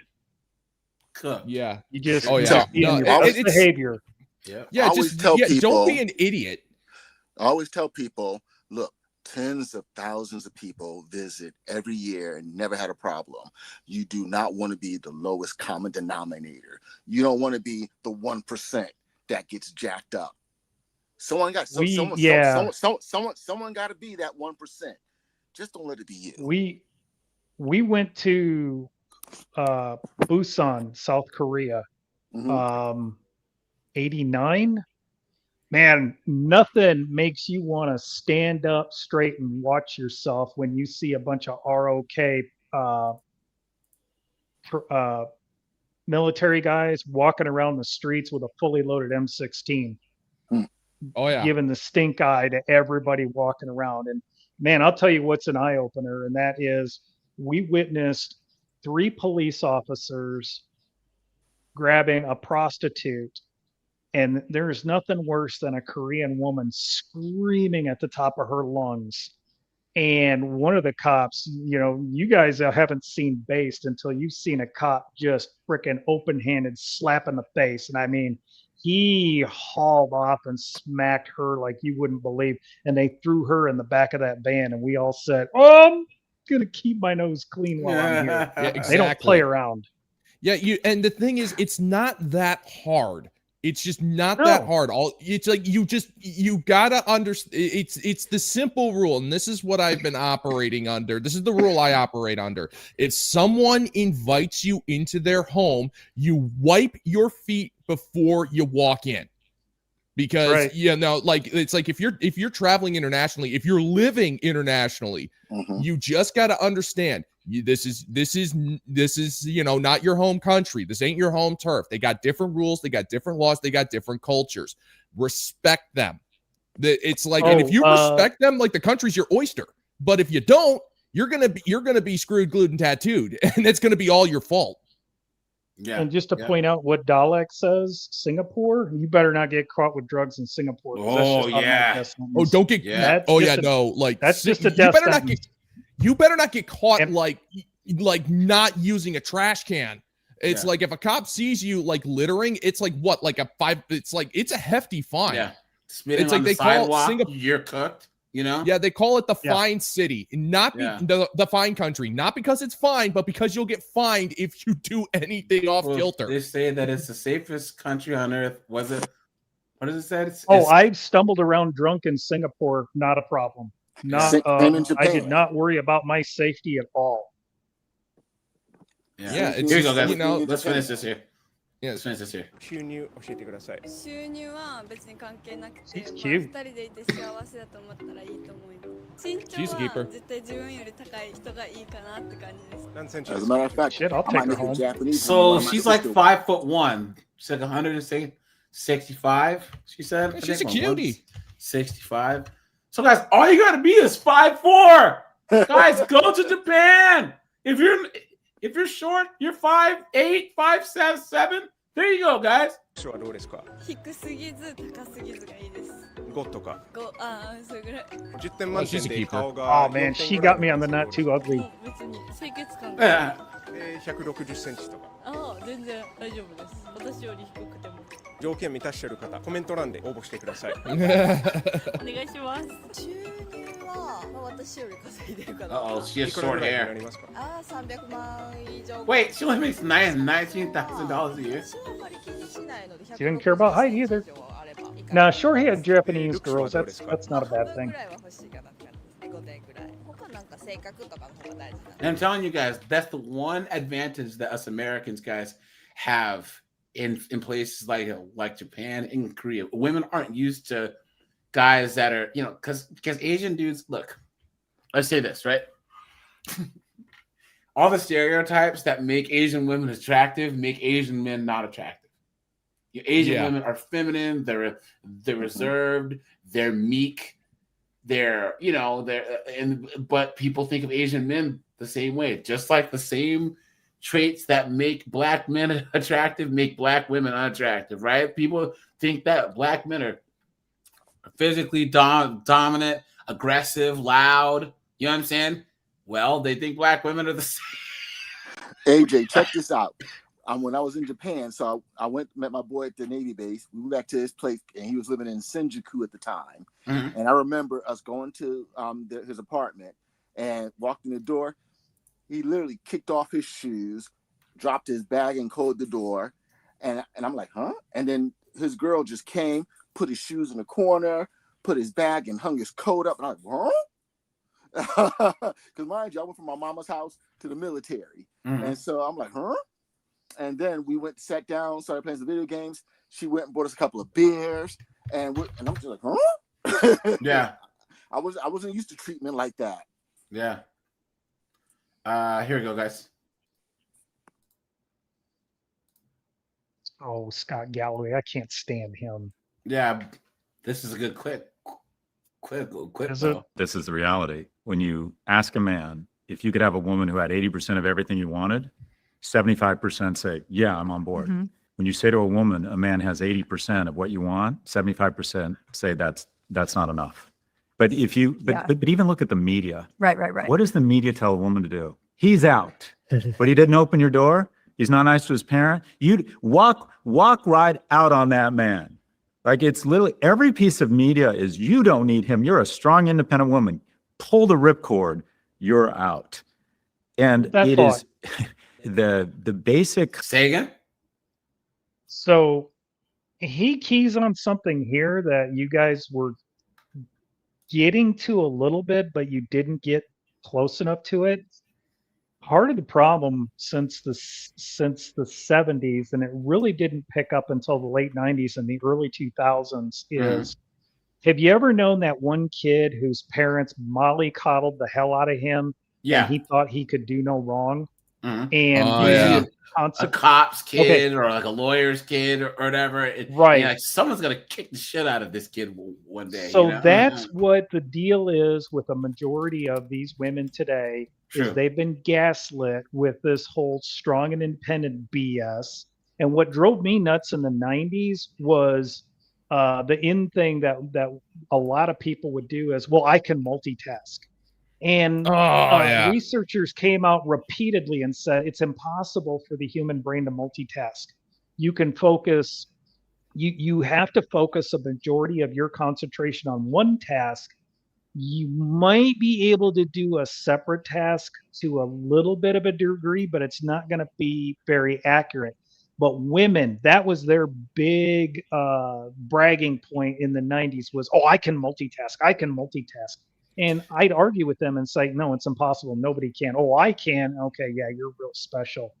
But and the funny, and then we've got like how Marvel went downhill with this girl power thing, and women are infallible, and these women get in a bar fight with five burly guys, and they're kicking their only weakness is that they didn't know how. Ranas and all that. Yeah, the only weakness they have is that they didn't realize how powerful. That they just just care too much. Like, no, it's funny. Like, I actually went and saw Captain Marvel in the theater. I paid money to watch it because I was just absolutely. A lot of us I have never seen such a high budget movie make every single wrong decision. Yeah. This movie emasculated Samuel L. Jackson, which should not have been possible. Right. Like you Samuel notice, Jackson was. So Sorry. AJ's a big reader, and I'm sure you're familiar with the hero's quest and the archetype, which has occurred since the beginning of literature. The hero always has to go through this journey. Yeah. He has to go through this hardship. He has to go through some kind of growth, He has to overcome suffer. something before he can emerge victorious. Yeah. And yet they've written all these female roles that they never have to do that. And whenever the women come out and say, well, you just don't like a strong woman. Oh, I'm sorry. I guess you've never heard of Sigourney Weaver and Aliens. Whoa, hold on. Whoa, Walk. Is that you, buddy? Is that Walk 434? This bad boy, man. How you been, man? Long time. Hold on, guys. I have a super chat here. David says, have you been a porter rider? Yes, I have. Only thing is, I brought my ex back in the day, so it was like bringing sand to the beach. You know what I'm saying? But he said he actually just traveled there, and you can get whatever chick you want. Facts. Hey, thanks for the donation, my friend. Appreciate that. Seriously, garlic croutons, dude. What were you saying? Yeah, you were talking about Ripley. Oh, yeah. Corb, what were you saying? Yeah, so Ripley is one of those strong women that guys gravitate toward, and there were a couple other Sarah Connor, female characters. I was a Sarah Connor guy. was another one. Princess Leia. Sarah Connor is my favorite. Her arc was so fascinating to me. But guys, so even fascinating. something that didn't take itself so seriously, like Xena Warrior Princess, right? Right. That was a good show. Xena She was great.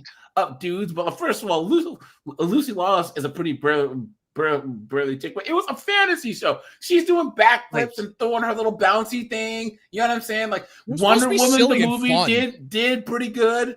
You know what I'm saying? Like so, like men are fine, but we don't like being lectured to. We actually like seeing all of the heroes actually having to overcome things.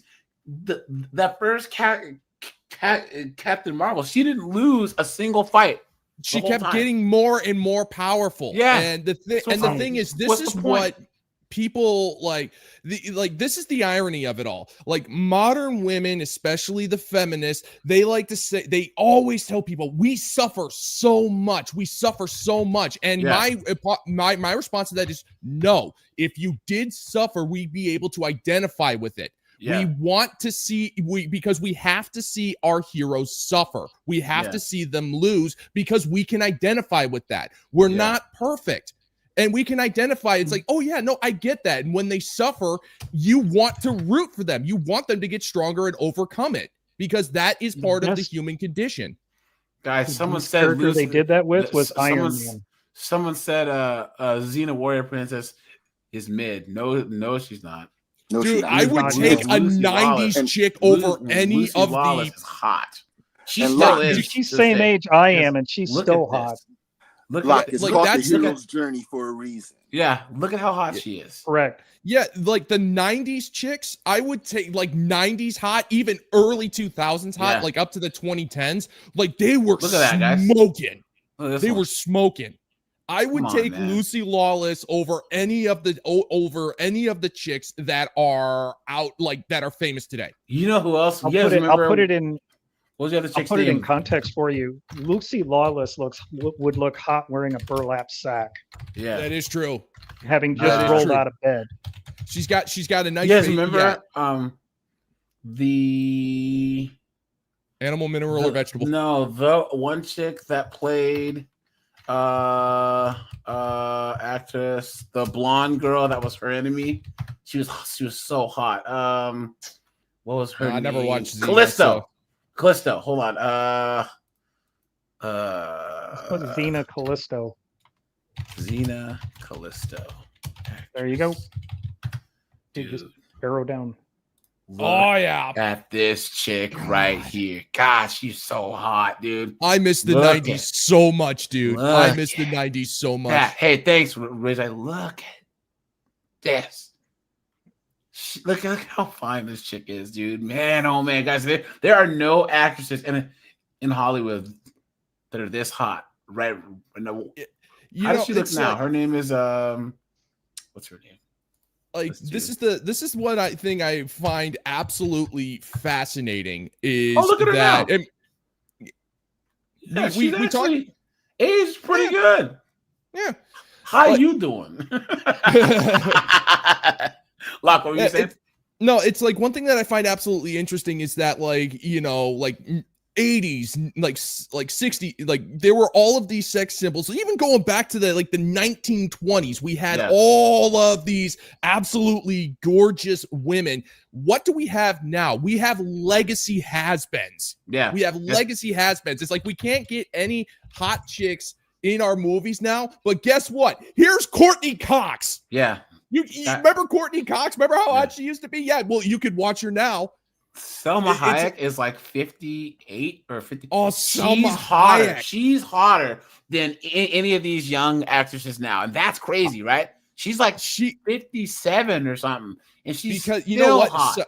Selma Hayek, like one of the reasons why I loved her so much was because she just loved what she was. She loved what she did for a living. Like if you watch Desperado, like one of the reasons why I loved her so much was because she and Antonio Banderas were having a ball, and she's just the type of woman who, like, if she's having fun, her body expresses it, and it just makes her like so much hotter.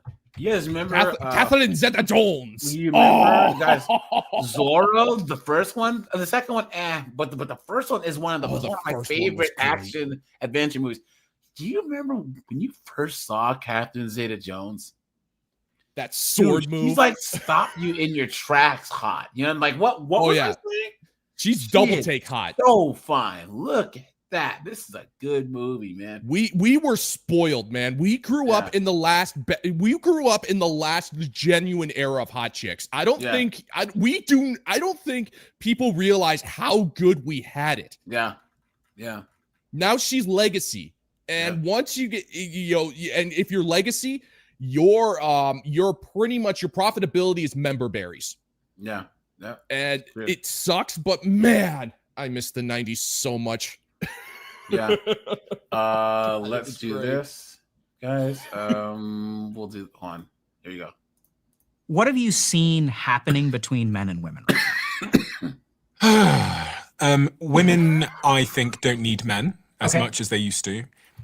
The lie detector determined that was a lie. And I think this is in part because of the whole sexual revolution and the pill and the feminism and all these things, which has tremendous upsides. I think that women and men are having less sex. They're getting married less. Men's attitude towards women has become a little bit more resentful in certain pockets of the internet. They perceive what else is happening relationships with. They're getting what uglier. else is happening with women? No, they're getting old and bitter. Yeah. They got passed up. The resentment that a lot of younger guys feel now, it flip flops, guys. Yeah, and here's the thing. Hey, go ahead. Oh no, here, guys. I just wanted to show you this. Keep talking, Locke. I was gonna pull this up. So what's funny is like you said, women don't need men. It's like, no, it's not that they don't. It's not women have always needed men. It's that they don't want them. Yeah, they don't want men. They don't want them. Yeah, thank you. That's a better way. They spend their late teens and 20s getting gaslit, and thinking that like marriage is slavery, and then they hit 35. Oh, I was a bridesmaid, never a bride, and men are intimidated by my job, and blah blah blah blah blah blah blah. Hey, Voice, what's up, dude? Hey, yeah, guys, Voice. He was on that one Rise from the Pain guys chat with me the other day. So yeah, but guys, they talk out of both sides of their neck because they say that they don't need men, but then go to these singles events and whine that there's no men there.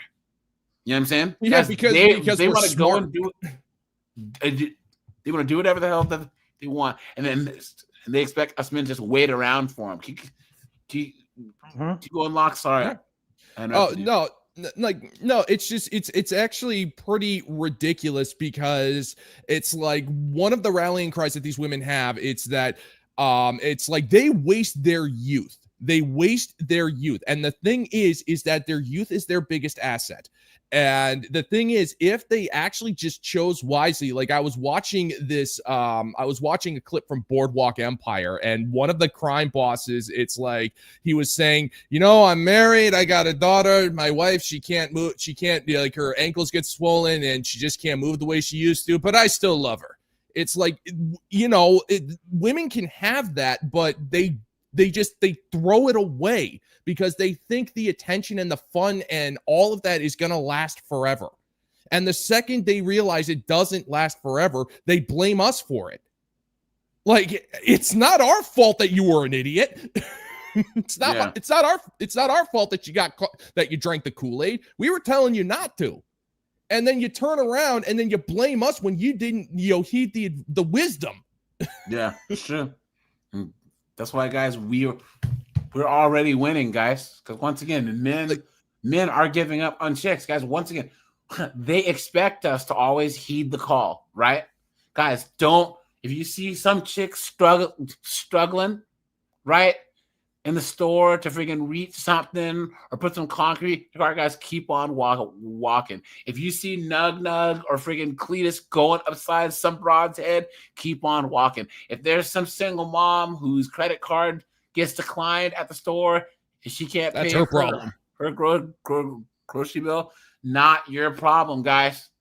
That's the only way that we are truly going to win. It's not going to be any marches or any of that. It's going to be men checking out, and we're going to hit this tipping point. It might need to be 20% of men. It might need to be 17%. But in like advertising and other things, a tipping point is usually about 15 to 17%, and you can make a change in marketing and stuff. Like maybe in society, like 25%. Who knows? So yeah, this is one. This is one thing that, I find absolutely fascinating is that men have this natural, innate survival mechanism to be able to adapt to adversity. because that is how men survive. It's like, you know, like if you take a look at pretty much every single culture, men adapt to adverse conditions, whether it's natural disasters, whether it's war, whatever. Men can adapt. And what we're watching is a massive social adaptation to the mess that's happening. Men are no longer simping because it's like, no, we don't need any of this. We don't need any of this. And so we're seeing a social adaptation of men just walking away. Women cannot understand this. It's like women are like, wait, where are you going? You're supposed to chase after us. And when not, you're supposed to be miserable. It's like, but we don't see the point. So we're just going to go survive. We're going to go survive without you because you broke the social contract. We do not need you. And that's what they can't understand. We're seeing this massive social survival adaptation of men, and it's continuing to grow. This is absolutely fascinating times to be in. That's what I got. Yeah. Here you go, guys. Event last night in downtown Phoenix. I had seen their events on TikTok and it looked super fun, but it was not what I thought it was going to be. Like, I swear on the TikTok that I saw was that they had you fill out a questionnaire, and at some point in the night, they like grouped people into groups so that you could mingle and get to know people out of your comfort zone, whatever. That's not what happened last night. It was at Pemberton, but the bar was still open to the public. So the event was just sectioned off in half the bar. Singles events are the bottom of the barrel for meeting single people. They're worse than dating applications generally. They cost too much money, especially for men, and they just don't work. A bar is not going to sacrifice that kind of business for a dating event. But once you got into the event area, AJ. Yeah. I just want to say that guy there is Taylor the Fiend. Yeah. I am a part of the Fiend gang. Yeah. I am part of the Fiend gang. So if you could actually go and subscribe to Taylor the Fiend, he makes great content. Yeah. I couldn't find this video on race card riding game. That's why. So that's why I pulled it. But it kind of defeated the purpose. Hang on just a second. I still had a fun night with my girls. I would highly not recommend going by yourself. There was like hundreds of people at this thing. There's no way I could have gone alone. The irony of her went there with her friends. The real reason. Are going to the F1. There's another one where they're talking about singles events. Hold on. So actually, hang on. I got it. Hang on just a second here. I think I found it. I'm going to drop it in the private chat for you. Just a second. I believe that's the one. Yeah. No, the funny. Yeah, that's the funny thing. It's like so singles events are pretty much just fish taco trucks. Watch, guys. To this singles event last night in Houston called Crush Club. And hopefully this doesn't give him the wrong eyeballs, but black. Sorry, guys. And talk to white women and kind of like push you away when you're trying to talk to them. It's kind of crazy. Like, I was talking to this gentleman last night at the event, and I just stumbled upon him. He was at the bar and I was going towards the bar, and I started talking to him, and he was a nice statuesque black guy. Like, they have all these stickers that had color codes. So basically, like, green was like 21 to 24. Purple was 25 to 27 or something, and then or 29, and then orange was like 30 to 34, and then red, which was what I was wearing, is 35 and up. Of course. No cap. Of course that's red. So he had a red sticker on, and I was like, okay, so he's in my age range or whatever. So I started talking to him, and he's with this Latino guy, and they're just, chatting it up or whatever. And I was like, okay, finally I'm finding the people with the red tags on. How are you guys doing? Just, mingling. I have no problem talking to anybody. So he says, I'm doing good. And he's like really chipper and really like, over the top, kind of just like, not flamboyant, but like boisterous and, full of energy. Super chill, seemed like, or whatever. But he kept looking over me. He's taller than me, and he kept looking over me. And he was like doing these eyes at his Latino friend. I was like, okay, well, how long have you guys been here? And he ends up saying like, oh no, we just got here maybe like 30 minutes ago. And I was like, okay, I've been here for about an hour. Now, guys, there's one thing you understand. And C-Grip can chime in here. She felt entitled to this guy. Mm-hmm. She said, well, you're black and I'm black, and even though she, when she meant he was boisterous or whatever, meaning he's probably like me, where he's like, "Hey, how y'all doing? Hey, what's going on?"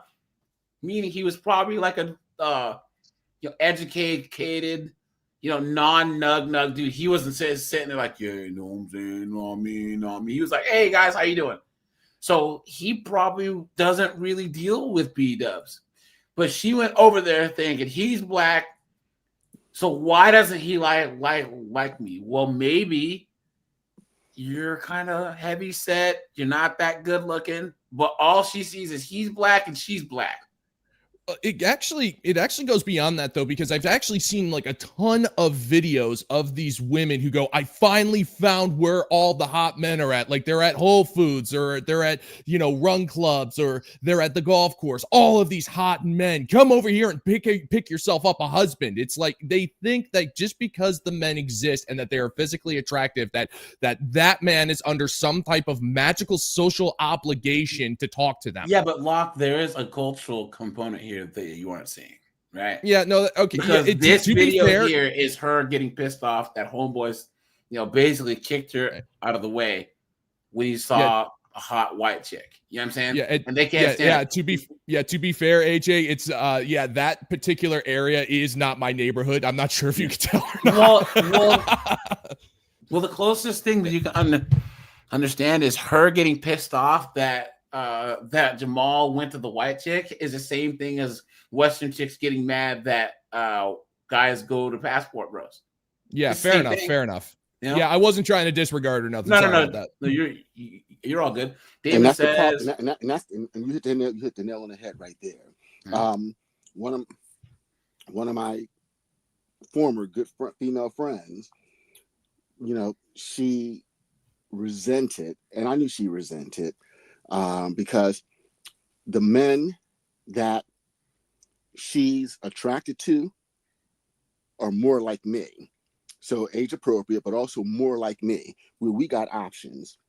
And why would we settle for, a menopausal, 58, 60-year-old when I can get 2-3 of yous, 2-3 20-year-olds, 30-year-olds. So no. And they had that resentment because, like you said before, they feel entitled. And for the longest time, we were their backup plan.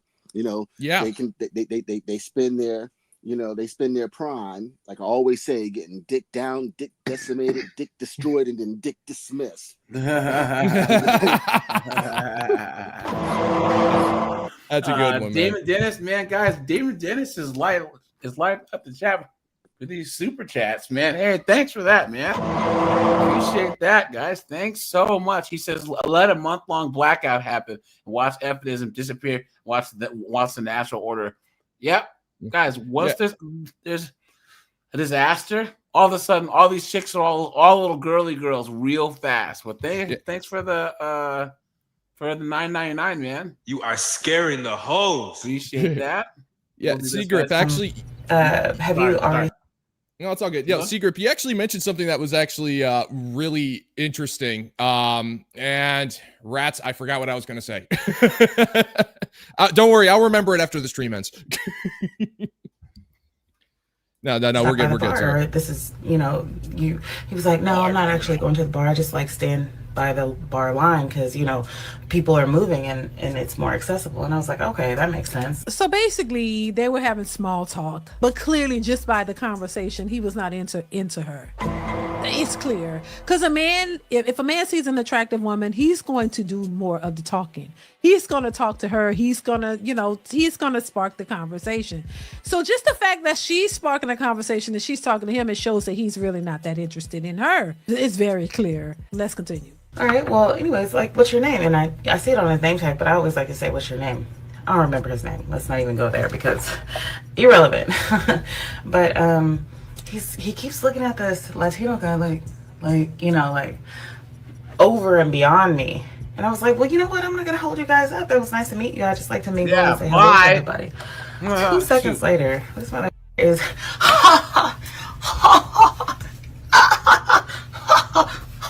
But why you gotta be a mother effer? Why? Because he wasn't interested in you? Why you gotta be a mother effer? Let's continue. this white girl. And I'm like, oh, my bad. I wasn't your type, my nigga. Sorry for interrupting your swag for the white girls. No offense, but like, it's just so cute. The idea, guys, white girls are to black girls what non-American chicks are to Western chicks. They can't stand it. Black girls can't. They just think that us black men are a captive audience and that they're entitled to us. The problem is they don't want to compete. They don't know how to. They don't want to compete. Yep, it's true. It's true. Serious and like different. Like, I don't know. I go to a lot of black spaces, so when I go to these spaces, I know that the niggas like other niggas. But when you're in these kind of spaces and like everybody's involved, it's kind of one of those things where you're in the real world. Well, but also that's kind of men that she used to. A ninja. You know what Corey Holcomb said it best: only jailbirds and only jailbirds and what fat dudes like, you know, fat chicks or something to that effect. So a ninja don't care where he stick his, you know what I mean at. But I look at her and I'm good.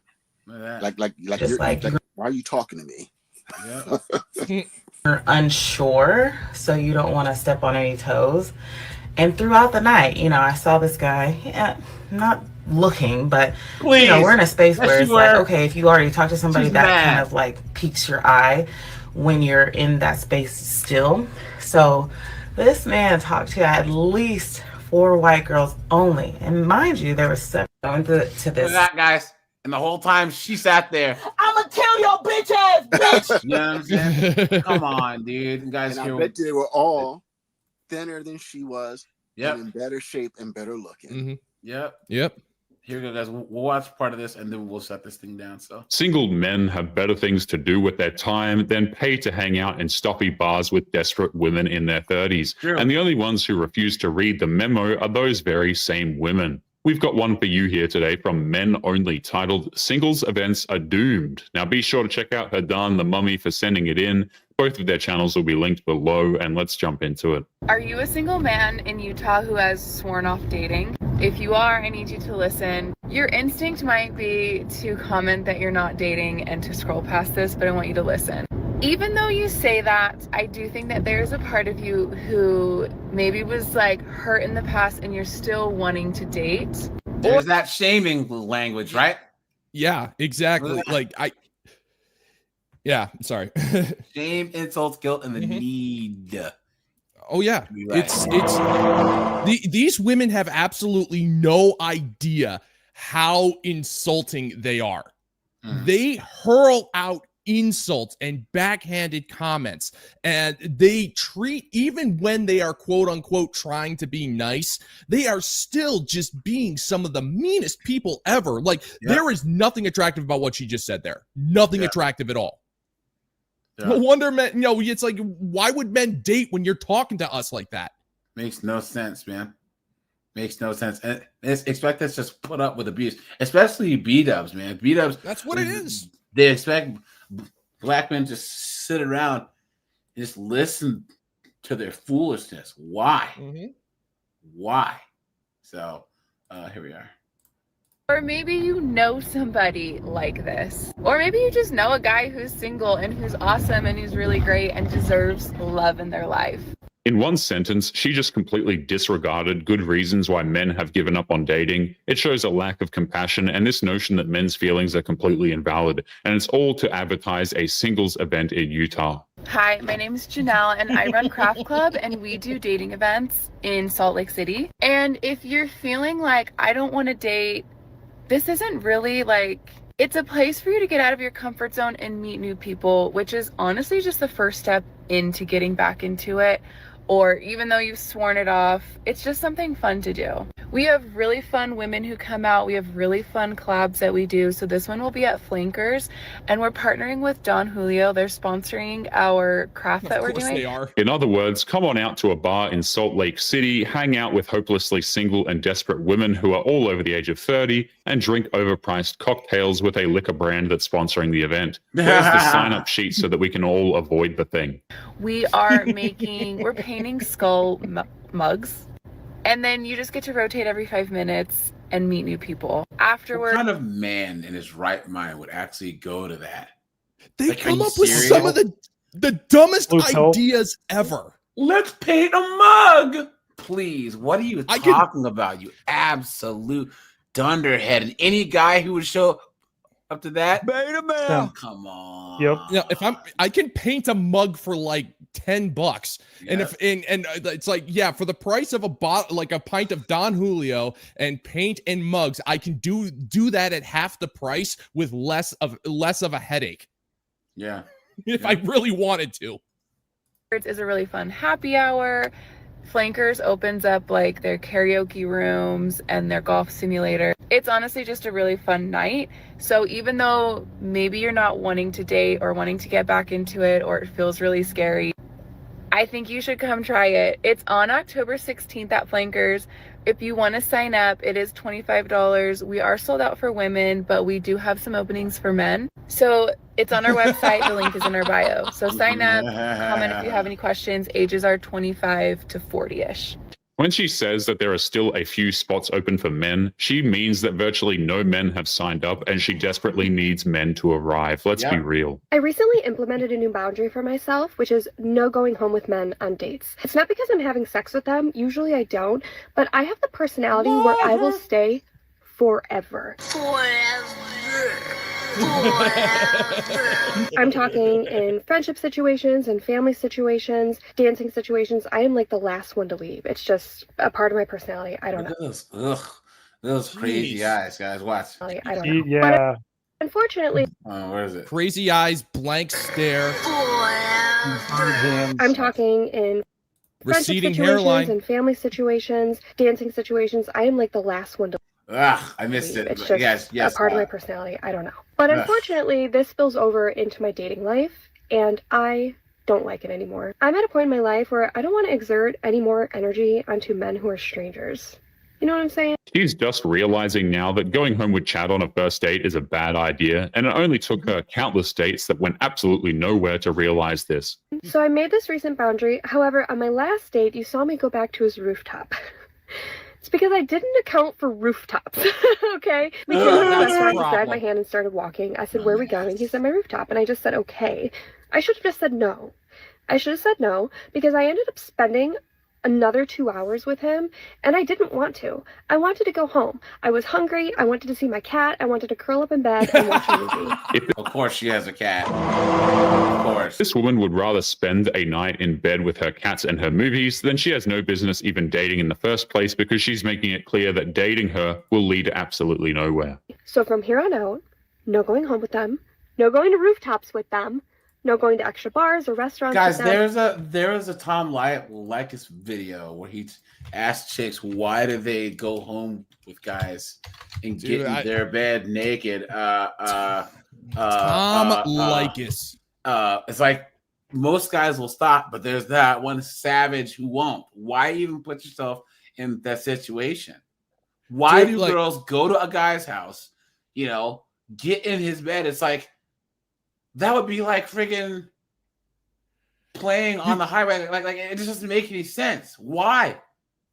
I don't even know what. Sorry. Keep going. Sorry, you go ahead.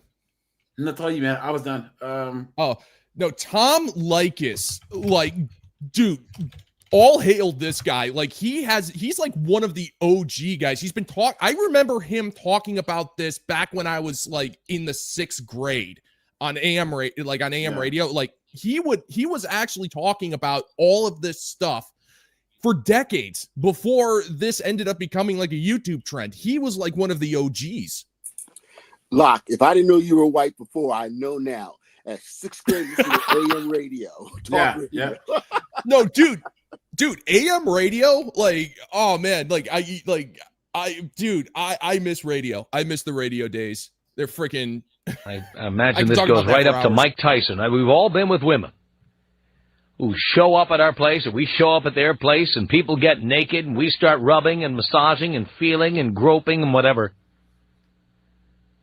And then when it comes to closing the deal, they go, no, don't touch, don't do that, no, Now, it's one thing if somebody doesn't want to get naked, they don't want to go to the bedroom, they don't want to broach that subject. They just want to give you a little peck on the cheek. Good night. You know, fine. But, first of all, I would not put up with this kind of behavior. That would happen to me one time. Once. It would not happen 2, 3, 4 times as happened to our letter writer. Once somebody plays that game where they get me into bed with them and I'm rubbing them with lotion or I'm drinking with them and there's nothing on but a thong and then I try to reach in there and they go, no, that's it. I don't know what your problem is. I don't know what baggage you have. Look, if you're not attracted to me, don't take me into your bedroom. Don't do it. Please don't do it. Do us both a favor. This is nothing but the worst kind of attention whoring, in my opinion. No, guys, Tom rooster likes, blocking. He did his last terrestrial show in like 2010, and then he went to online radio for like 5 years. You can find his stuff on his website or on Facebook. I don't know why he didn't go to social media. I think he was just too old school. He didn't think it would take off. Yeah, no, he's definitely more one of the old school ones. Like remember, like he's old school radio, and old school radio guys, like they really do cut their teeth in the industry. So, and if you get to national syndication like he did, you have to be insanely good at your job. You have to have connections in the industry, or you got to sleep your way to the top. And so. It does not surprise me that he didn't go online. It does not surprise me in the slightest. Yeah, he's definitely old school. Yeah. I think the guys want to know. I think we want to know, ladies, why you do this. We want to understand, not why other people do it, why you have done it, okay? Why would you bring a man into your bed? Why would you take your top off? Take your pants off? Maybe even take everything off. And then when he goes to reach for that Bermuda Triangle, suddenly it's no. The Bermuda Triangle. I don't want to hear why your girlfriend did it, why your mother did it, why your daughter did it. I don't want to hear why your next door neighbor did it. I want to hear why you have done it. All right, so I'm only going to talk to women this hour, and I want to find out why you've done this. Maybe you only did it one time. Maybe you used to do it all the time. Or if you think... Here's the first call. How are you? Do you care? I love you, Tom. I do care. I'm doing great. Listen, I'll tell you why I do it. It's like an investment in their trust. If they say that they just want to give you a back rub, you have to trust them, and that's all they want to do. Mm-hmm. You've been had. You've been took. You've been hoodwinked. Bamboozled. Led astray. Whoa. These chicks are demons, man, aren't they? You trust them enough to bring them into your home. You trust them enough to their house. Yeah, to go to their house. You trust them enough to bring them into your bed. You trust them enough to be naked in front of them, but you don't trust them enough to go all the way. It's all validation that they want. It's a control thing. Yeah, that's all it is. It's a power play, guys.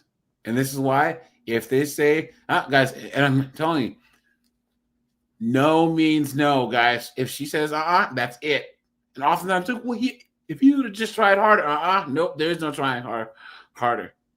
Yeah, they made evil daddy said, it just happened. And if they follow through with that, then maybe the time after that, you might give it up to them. Mm-hmm. That's fair enough, don't you think? No. Why? Because it's a tease. It's a big tease. But no, if they say, listen, I just want to give you a back rub. That's all I want to do. Then come on, you know that's a come on. You know that's not meant to be taken literally. You know that. If you don't want to have sex with a guy and a guy says, let me give you a back rub, say no. But I want a back rub. No, you're cheap. Go to get a massage if you need a back rub. Look at that, but it's free. This is free. Oh, women, cheapest creatures on earth. Aren't you worried that one day a guy is going to Mike Tyson you? Aren't you worried about that? You tease a guy like this, and one day you're going to say no, and the guy's going to say, what, are you kidding me? You got me this far. No, because what if they don't have their Look at that, guys. See? You stupid woman. clothes off? Then they're not far. They've gone nowhere. Mm-hmm. I mean, if they're doing it naked, that's a whole other story. But if they're clothed and all you have is... Why don't you wait till you're ready to have sex with them to get a massage? Because I'm taking them at their word that that's all they want to do. stop That it. they kind of want to... But so you're just acting stupid, is that it? Doesn't it give them they get to have a quick peek at what They they're don't gonna want a quick peek. We don't want a quick peek. I'm speaking on behalf of all of us. We don't want a quick peek. We want a good long look. From the inside. Then why do they offer it? Because they know, because a man can't just say to most women, I just want to F you right now. Why not? Because most women would go, ew, what a creep you are. Ew. What if we say, okay, you can give me a back rub, but no fooling around? But no, it doesn't matter. They still do it, then what? Because we believe if you're letting us do it, that in reality, you're being polite about it. You guys are filling in the blanks then, because if we Because we believe that you don't, we believe we can't speak frankly with you about sex. See, I encourage guys to say, I want to do you, or I don't really give a rat's ass about you, I just want to do you. I tell guys to say that. But you know what? Most men don't, and most women also, when they want to get laid, don't say it, or when they don't, are not specific about it. And in many cases, women know that we're trying to get sex, but they pretend like they don't know, like you do. Well, then we're supposed to hear that thing that they want. This is just a prelude to sex. Let me give you a back rub means I want sex tonight. That's what it means. That's what it means. We are not in the, you know what? It's like just saying, you know what? And this is how women actually are. Yeah. Guys, here, I'll drop the links to the rest of this episode. But yeah, guys, all of Tom Michaels' episodes are on YouTube. So guys, check it out. He's awesome. Yeah, because I'm gonna shut this bad boy down because I gotta be up to drive tomorrow. So, guys, no live tomorrow. I might make it back in time to do my regular Tuesday live. I'll let you guys know in the community post. And yeah, Korg, Locke, Secret, anything else on the topic? Oh, man, I think we pretty much covered it. Oh, wait, sorry. David Dennis said blue pill dudes are worthy of an underwear wedgie. Wedgie, yeah. Thanks for that, guys. But yeah, guys, Damon, man, thanks for the super chats, guys. All the super chats help. Like I said, I managed to buy this big beast of a computer that I have now because you guys are super chats. So that's why I've been able to. That's put out awesome, more dude. Congrats. Content. So, guys, we will probably hit 28K in the next couple days. Oh yeah, so dude, it's happening for you, man. Growing, guys. Hopefully, we can end the year at about 31K. Rooting for you, man. Like I was saying, Locke and I were saying, if you look at the analytics, guys, November, December, January, February are like the busiest months on YouTube, guys. You actually see more people in the lives. So all the mods, you guys, I have a lot of mods because I don't like trolls. So all you guys that are mods in the Discord and then mods on the channel, just thanks all you guys. And you guys should be pretty busy here by like around December. So, but all right, guys, appreciate you. Bye, guys. Take it easy. Later. Bye, guys.